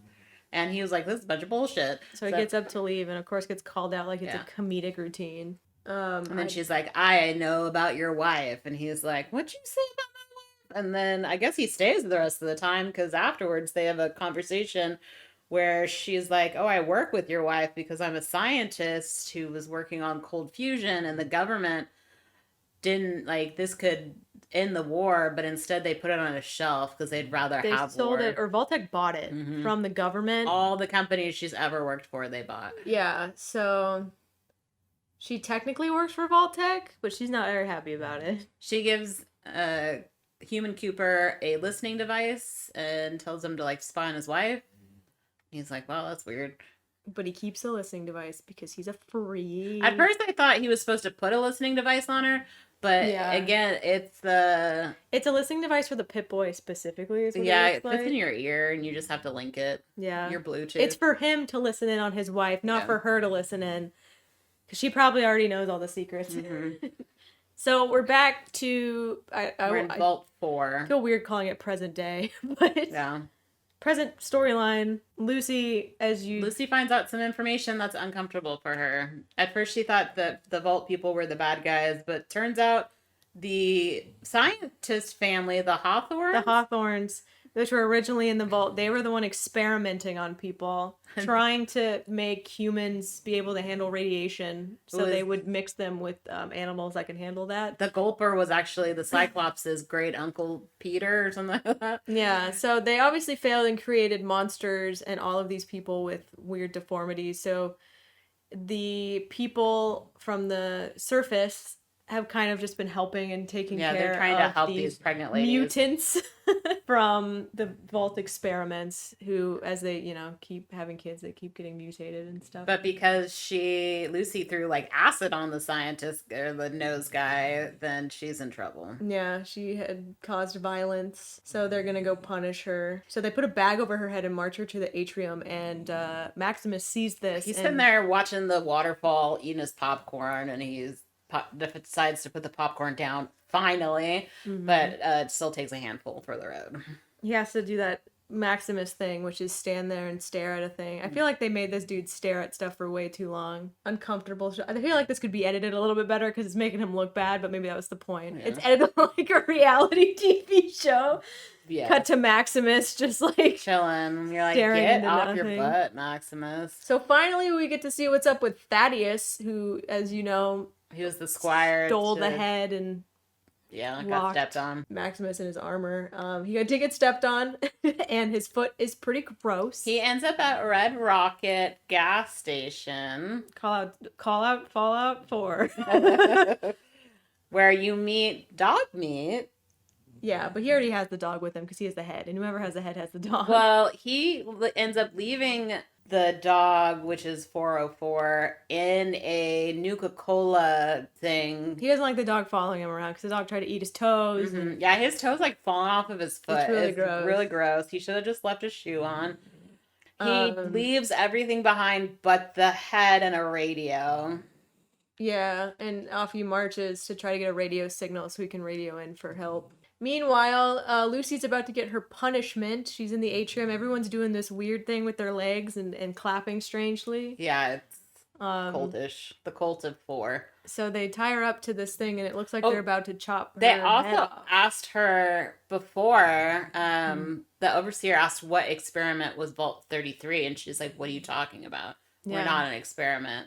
And so... They talk about their ignorance doesn't it's not an guilty, excuse. So it looks like they're gonna samurai sword her face, but come to find out, they're just gonna let her go and give her like a 2-week supply of food because they figured she'd just die on the surface anyways. That's nice, but Maximus has a different plan. He goes and takes the fusion core, which was what he wanted to do originally, powers up his suit and comes to attack them for attacking her, but she has to be like, stop it. Yeah. He enters like 4 guys. He's like, sorry, he smashes a whole bunch of stuff too. Before sorry, she manages to stop him. So they don't get their supplies. they leave immediately, and then she stops them and is like, you have their power. They'll only last a couple days without it. And he's like, but it's my suit, and I need my suit to be heroic. I need my suit to save your dad. Don't you want to save your dad? And she's like, well, if I save my dad and I kill a community, he'll never forgive me for that. So I need you to go return that. So they plop it down that trap door chute that they fell in at the hospital originally. And she goes on this speech about him being a good guy. Yeah, out of all the strangers I've met, which is like 5, you're the best. And he's like, well... It's been a lot more than 5. I guess. He's like, well, I have to tell you, I'm not Titus. I'm Maximus. I let Titus die because he was mean to me. So I'm not a good guy. And she's like, well, I threw acid in an innocent man's face, so not everyone's perfect, I guess. She's like, you could come live with me in the vault. You can't tuna together. And he's like, yeah, that sounds great. Yeah, she's like, we don't have oysters, but we have tuna. So they bond a little bit over that. So we finally get a radio station. It's DJ Carl. Thank God. I was waiting for robots and I was waiting for the radio station, and I got both of those things. I'm very satisfied. But sadly, it is Fiddle Week at the radio station. And he does not take requests or complaints. Don't come in person. You can mail them in. You can send a postcard or a letter if you want to, but don't come in person. I understand. No critiques, please. But that chicken fucker guy is about to shoot himself in the face before he sees our boy Thaddeus walking down the road, and he's like, wait, I have a serum for that foot of yours. So he takes him into this random ass house. By the way, his character doesn't have a name. Is just known as the snake oil salesman. We just call him Chicken Fucker because that's how he was introduced. That's how he was introduced. He is played by John Daly. Obviously, Thaddeus doesn't trust him and points a gun his way, but eventually he's like, okay, I'm gonna give in to that, because he's like, oh, well, you don't know what serum is the right one. Yeah, this blue fungus could kill you. This green fungus could save you. So, as payment, that he gives him his fusion core, which he took from Maximus. And so he gives him... It's an inhaler. know really what. We were like, is it Buff Out? It's not Jet. He inhales it, so it kind of looks like Jet, but it's not. A lot of stuff's in the inhaler thing. I don't know, but it fixes his foot mostly. Fixes his foot. It CGI's his foot back to life. Yeah, it was so gross. And at first we were like, is he tripping out so hard that he thinks his foot is fixed? No, his foot's actually fixed. Because the snake oil salesman is kind of like, oh, well, don't thank me later. Well, because he's asking him where he can fix his radio signal or like get a good radio signal. And he said that there is a radio station near Shady Sands. And Thaddeus is like, that place is a hell of a radiated. And he's like, well, you don't got to worry about that. Yeah. Now, do ya? So he's going to the radio station to call in. We're back at Vault 33. Vault 33. We'll go to 32 here in a second. But and we have the brother is still delivering his food to the prisoners, except for they did. They all got rat poison, so we were right in the fact that he was getting poisoned. We don't know. We thought that who was doing it. Norm would kill. But it doesn't look like it. It could be the overseer. We don't know. Who do you think it is? I think it's the overseer, because as soon as they said it's probably the overseer, but she's probably gonna pin it on Norm. Yeah. So everyone's getting reassigned because we have to repopulate Vault 32. And you see all the people and like a number pops up, and so Norm is staying in Vault 33 along with like 5 other people. Yeah, there's not that many people left. Everyone else is going to 32. So the blonde lady who's Steph who just had a baby, and her now de facto boyfriend baby daddy is Chet, and he's also going. Norm calls him a coward, and Chet says, we all are cowards. That's why we're Vault Dwellers. Yeah, that's why we're Vault Dwellers. And shout out to Chet, speaking the truth. Yeah. So back to Ghoul Cooper, who finally made it to Red Rocket, and he licked the blood on the floor. Thaddeus' foot blood. And he spits it out because gross. And he runs into dog meat and saves dog meat, and this reminds him of the time that he bugged his wife's Pip Boy so he could listen in on what she's saying, and his dog Roosevelt judged him. Yeah, so then he throws it away in the trash can, and then he's watching his own commercial on TV and decides, I need to get that out of the trash can, and his dog like licks it, and then it goes back to Ghoul Cooper, and he gives the 404 the name dog meat. He said the name, everybody. Yay! The dog that he found at the Red Rocket is. He's also like the background says that he's at the Hollywood Hills cemetery thingy. So that's So interesting. he's hitting all of his old haunts. Yeah, I bet that sucks for him, but I don't I'm care. sure he's been there so many times. So we have Lucy and Maximus are walking down the road towards the radio station where Thaddeus is sitting waiting for his ride. We meet DJ Carl, is that his name? And it's played by Fred Armisen, who is from Portlandia, which is among other things. There's a bunch of traps out in front that has a bunch of corpses. And those are all the people that come to complain about his music. And he's having a really uncomfortable conversation with Thaddeus, who's like, yeah, that trap was really smart and clever. It was a cool guy. Yeah. Very cool. He's like, but I like this music. I do. Who's rude enough to complain? Yeah. And then so he sees Maximus and Lucy, and so he fires at them, but doesn't hit them completely. And he's like, dang, I'm so bad without a scope. The DJ Carl kind of went behind the because DJ Carl was like, oh, is that your ride? And because he did manage to call the Brotherhood of Steel to come pick him up, but he's like, I guess not. I guess that's not your ride. So they're like, we're here for the head. Yeah. That's all we want. And then he takes a step forward and he sets off a trap, which is an arrow through his throat. And they're like, oh no. And he's like, wait, why am I not dead?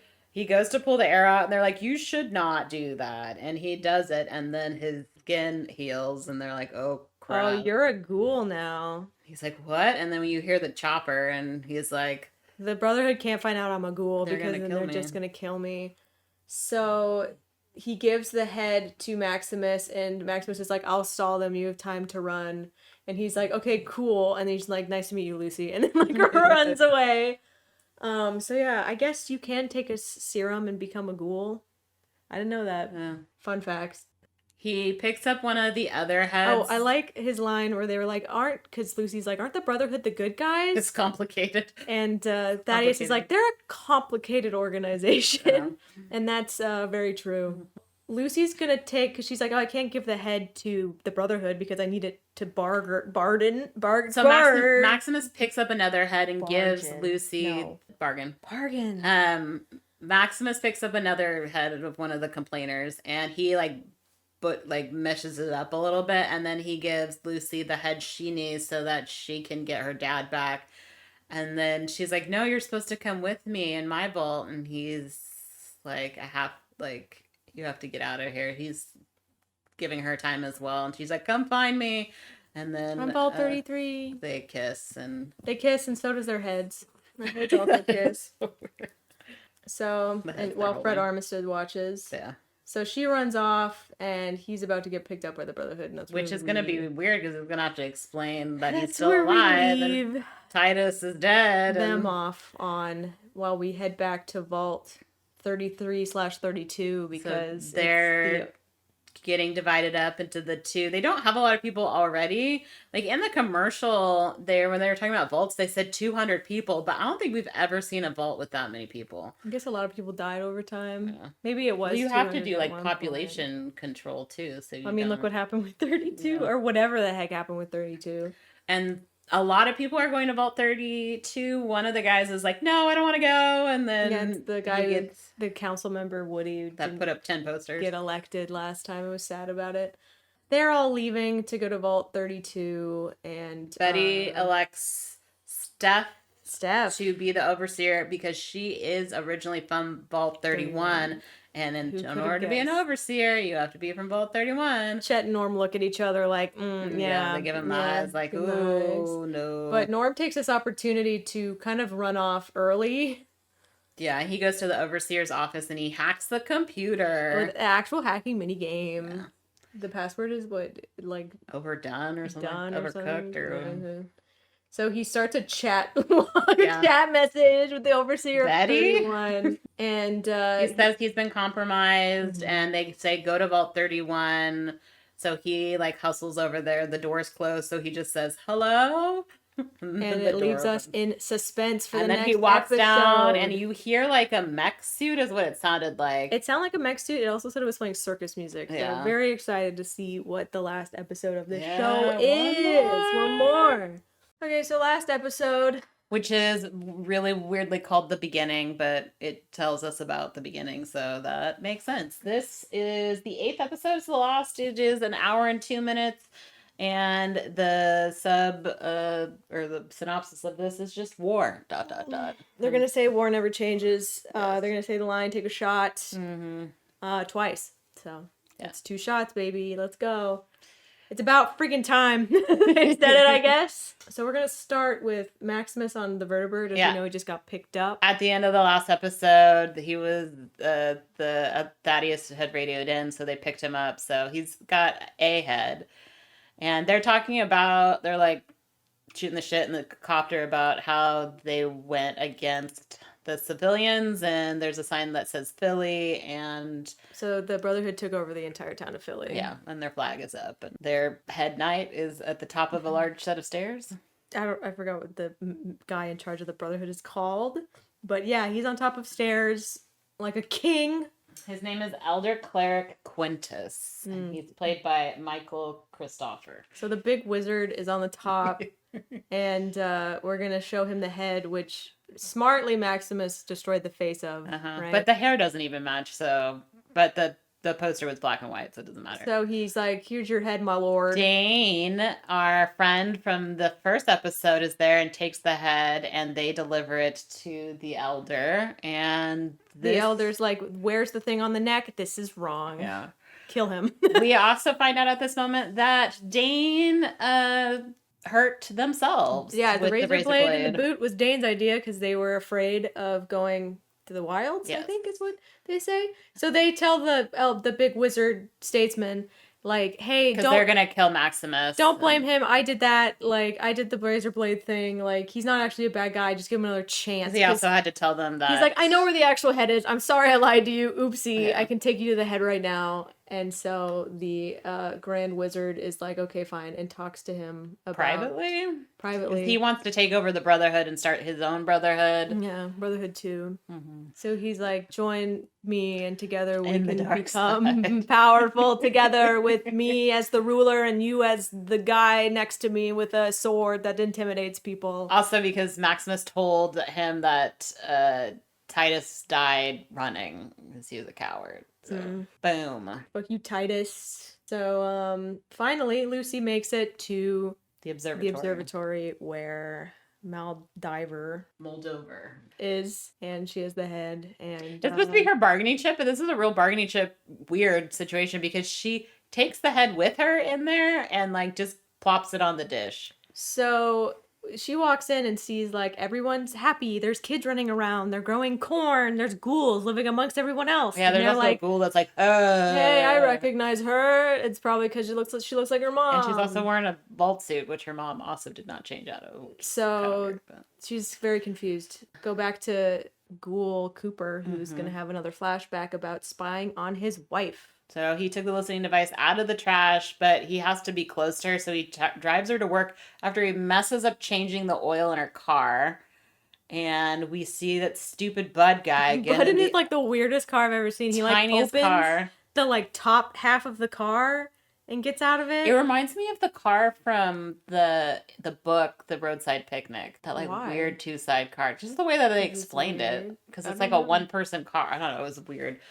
And he's talking about Bud's Buds. He's got another management program for young entrepreneurs. Mm-hmm. He's selling you on his book, program, his Cooper podcast. He is such a fanboy. What a crush, that one. Cooper's just trying to listen in on his wife, and his wife's like, "My Pip-Boy is being transmitted somewhere, and I don't know where it is, so I'm sketched out." He's like, "I'm gonna get caught." And she's like, "No, I'll fix it," because she's a smart lady. So he's gonna go into the building and ask, "Oh, can I see my wife?" So he can get in the building. Yeah, he has to be closer because he can't hear her. Yeah. So back to present timeline, I guess, is Lucy sees her dad. He's in a cage.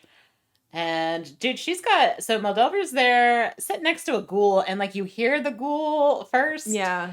Thanks to closed captioning, and then she's got a Panera spread in front of her. The ghoul is tied to a chair and is pretty much a rotting corpse. It's a skeleton. It's barely alive. So Lucy just is like, "I'm better than all of you, so here's the head. and she plops it right on her mashed potatoes. No, we're ruining our food, man. And she's like, "Can I have my dad, please?" And she's like, "Don't you wonder why I took your father?" So now we're gonna get the backstory, and she pulls a little vial out of the head with like the extractor gun. With the extractor gun. So that's what was in his head the whole time, was just a small vial, which we'll find out is cold fusion. Is cold fusion. And a little tiny, like, you know when you used to get there used to be those necklaces where they would write your name on a grain of sand, and then part of the necklace was like you could see it bigger. It was like, that's what it reminds me of. Oh, it's just one of those vials they pulled stuff out of for shot things. So like a tracking device. So if you remember last time, we're moving back to Vault 31, where Lucy's brother Norm is. He's infiltrated, and we find out that the robot sound is a robot. A robot with a brain. It's a brain in a jar, and it's very small. Very Futurama. And it tries to threaten him with like a needle, but he's too fast for it. Just very slowly walked past it. So Norm's just like, okay, and he walks into the next room where he's gonna learn all of the secrets, but not before we cut away. There's a lot of cutting back and forth in this episode. Suspense. Which made this episode feel a lot longer than it was. So we're back in a past timeline where Human Cooper is gonna go like, hey, I'm gonna see sitting in his wife's office, which has a bunch of his posters in it. Well, she's a big fan. Big fan. So there's a lady who is like, oh, there's a guy named Hank. He'd like to meet you. Yeah, he's a big fan. He's been like, whatever. Him, so yeah, bring him in. So he sits down and waits for his wife while putting in the earpiece and hears the at a super secret like end of the world meeting. Yeah, with all the big. They look like they're all like newscasters though, but they're all sitting around his table. And you see the different tech companies, and there are a bunch of people in suits. So they talk about, like, what's the point of the vaults? Like, obviously they're not making any money. They said, Vault Tech, you need our money. Are not helping with the vaults. People aren't going to buy them if they know peace is coming. And it causes a big ruckus that his wife has to step in for. But not before we switch back to our boy Norm and his brain in a jar friend. Who's very slowly trailing him into the next room that he's definitely not supposed to go into. Or read anything in or turn on the lights.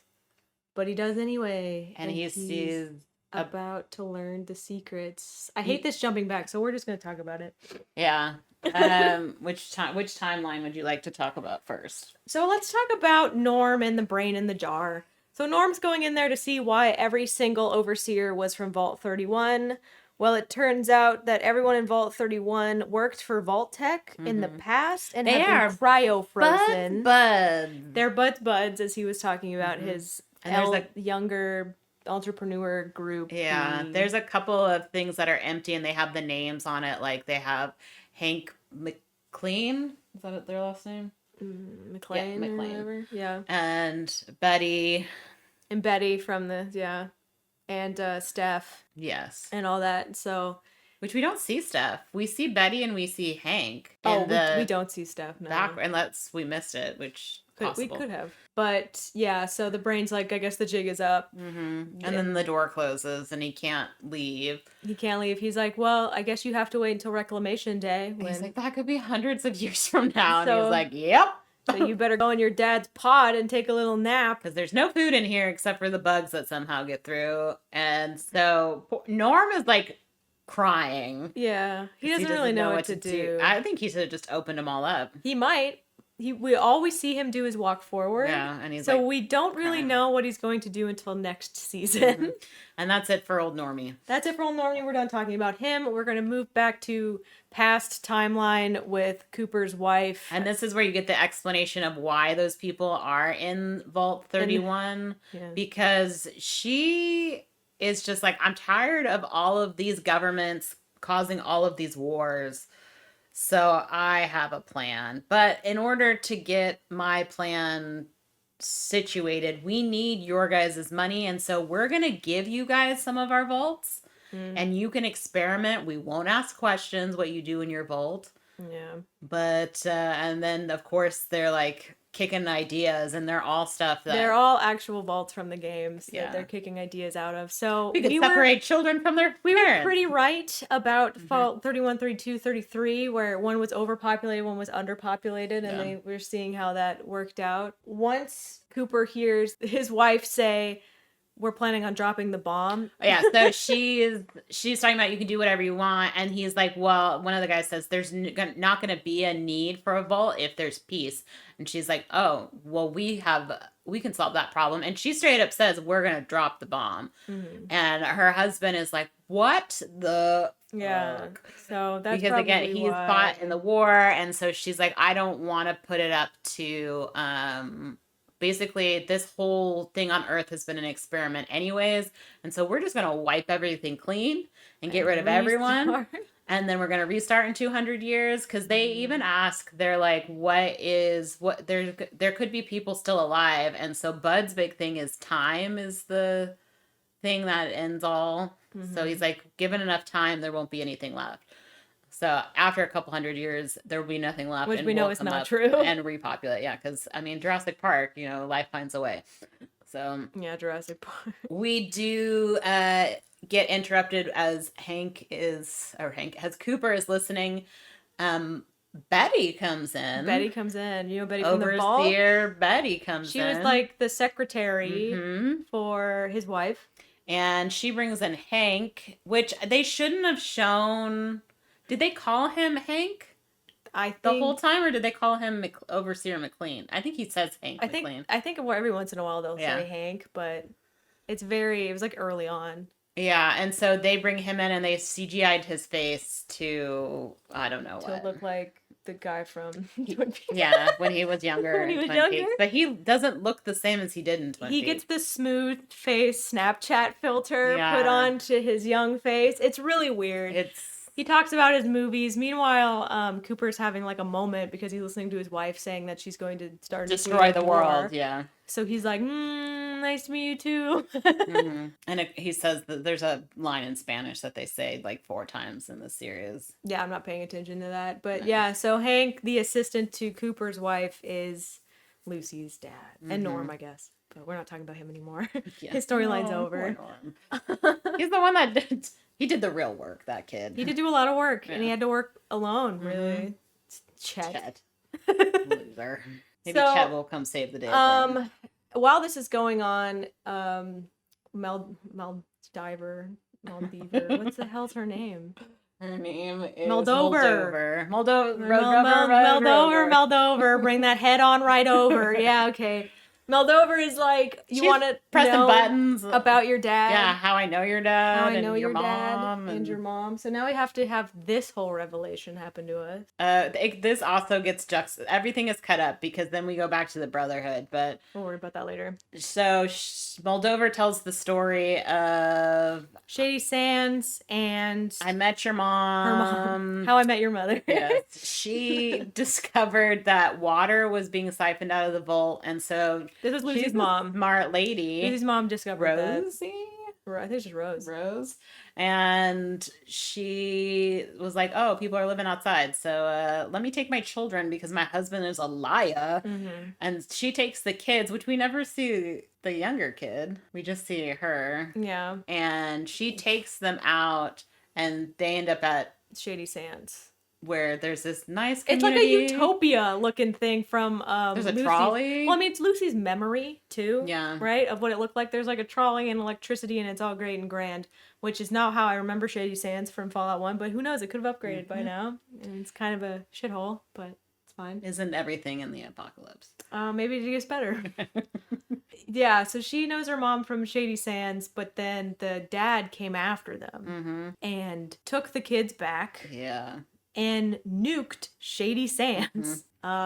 So Lucy's having a real crisis right now. Lucy keeps focusing on the fact that her mom was wearing this like red necklace, and like she's trying to remember. So you get little snippets as the story is going of her and like the corn, which is something she mentioned before, where she's like, "Oh, the projection seems so lifelike," and it's because it wasn't a projection. She was really in that other town, and so she's like comatose almost. She's just crying, standing there looking out. And so and her dad's trying to get her attention, and Moldaver's trying to get her attention. Is like, "Do you want to know what happened to your mom?" And then she looks over at the ghoul, and that was her mom. Yeah, you can see the necklace like embedded in her skin because she's pretty messed up. Yeah, she's pretty skeleton. So that's what happened to her and mom. she needs the code because the cold fusion is what she was working on, which is the preacher sermon thing we heard. Yes. Before that, Voltec bought all of her stuff. Voltec has the password. Yes, and the password is 101097. And the dad finally, because Lucy is like, give her the password. She has to have somebody from the old world who worked at Voltec know the password, and that's why she kidnapped the dad. But we never find out how she's still alive. I don't know. She had to be part of that vault system. She was on 31 and too? leave, right? Maybe she's from a different one. I don't know. But 10/10/97 is supposed to be the date that the first Fallout game came out. But when I googled the date of the first Fallout game, it said September 30th. So who can you trust? No one. No, not Google. I don't know. She gets the password and starts up her cold fusion powering. But it takes system. a while. But then they hear helicopters incoming, says the Brotherhood, it seems like. Yes, the Brotherhood. Like the Brotherhood is letting everyone know that they're showing up. They're like, woo, woo, we're coming to kill you. Dane and Maximus have a moment talking about, like, thanks for standing up for me, man, says Maximus to Dane. And Dane's like, yeah. I was scared to go to the wild, but now they're putting me as punishment on this assignment to take out this outpost. They still have a messed up foot, and this is also where Dane tells Maximus, you can't leave. Because Maximus tells Dane, I met a girl, we're going to run away together. To a vault, it's beautiful. They're like, no. Yeah, Dane's like, you cannot leave the Brotherhood. It's not an option for us, dude. Anyway, the Brotherhood start attacking. Yeah, they shoot a whole bunch of people. People are running in, and then they land in their suits. This guy falls out of one of the choppers into the propeller of another chopper. And there's basically all of this nice old music to slow down violence. Oh, we also find out that she is the head of the New Republic. California Republic, yeah. There's just a sign over her. It's in the Griffin Observatory. So yeah, it's the New California Republic versus the Brotherhood. Shoot, shoot, bang, bang. So they're fighting, and like it seems like they're pretty even, but honestly, the Brotherhood's kicking their ass. Mm-hmm. The Lucy is just staring into the void, and her dad is like, you came here to let me out, of them. Mm-hmm. And she's like, I don't know. I keep looking at my mom, and she's dead. And the dad's just like, this world sucks. And the world sucks. Don't you know? You know this world sucks. Yeah. Come on, let me out. So we have the Brotherhood. They're running into the observatory, and then they get whistled at, and they turn around. Our boy Ghoul Cooper shows up, and he's like, hey, I wore one of those suits. I wonder if they still suck. They suck like right under the breastplate. Let's see if they fix that. And then he shoots it, and they didn't fix that. Which I thought was funny because he did fight this armor before with Maximus in it, but he didn't ever go to kill him. Yeah. He just went to toy with him a little bit. Mm-hmm. So I don't know what that deal with that is. Anyway, he basically takes out this entire crew. And except for Maximus, who runs to where Lucy is. Yeah, so Maximus finds Lucy. She's still weird. He lets the dad out. Because the dad's like, oh, that's my daughter came to save me. I'm the dad, you know me? And he's like, oh, yeah, okay. So he lets the dad out. Right before Max comes in, though, because they started calling him Max this episode, a power armor guy comes in and just falls down. And so he follows, and he, gets Lucy's attention. And Lucy's takes forever to tell him about what her dad did. But he's already out, and the dad's now in the armor. You can see, somebody take over the armor, and I thought it was the ghoul because of the, head. But, Lucy's like, my dad blew up Shady Sands.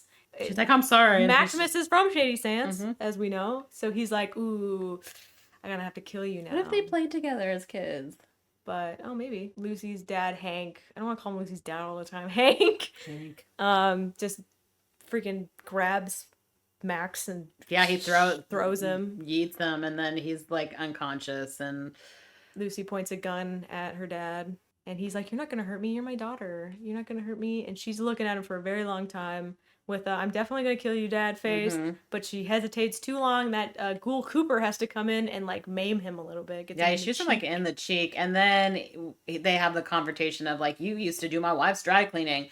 Where's my family? Yeah, Cooper wants to know where his family is, and Hank just takes off. Hulk jumps out of the building. And meanwhile, Lucy's going to try to wake up Maximus. Forever. Because he's KO'd right now. Forever. And then Cooper is like, oh, we gotta find out. I gotta find my family, and you want to find out who's in charge of this Vault Tech thing. So we gotta track your dad now. Work together now. Come with me. And so she lifts her gun, and you're supposed to think that she's gonna shoot him, but the whole time, she just shoots her mom. She shoots her mom.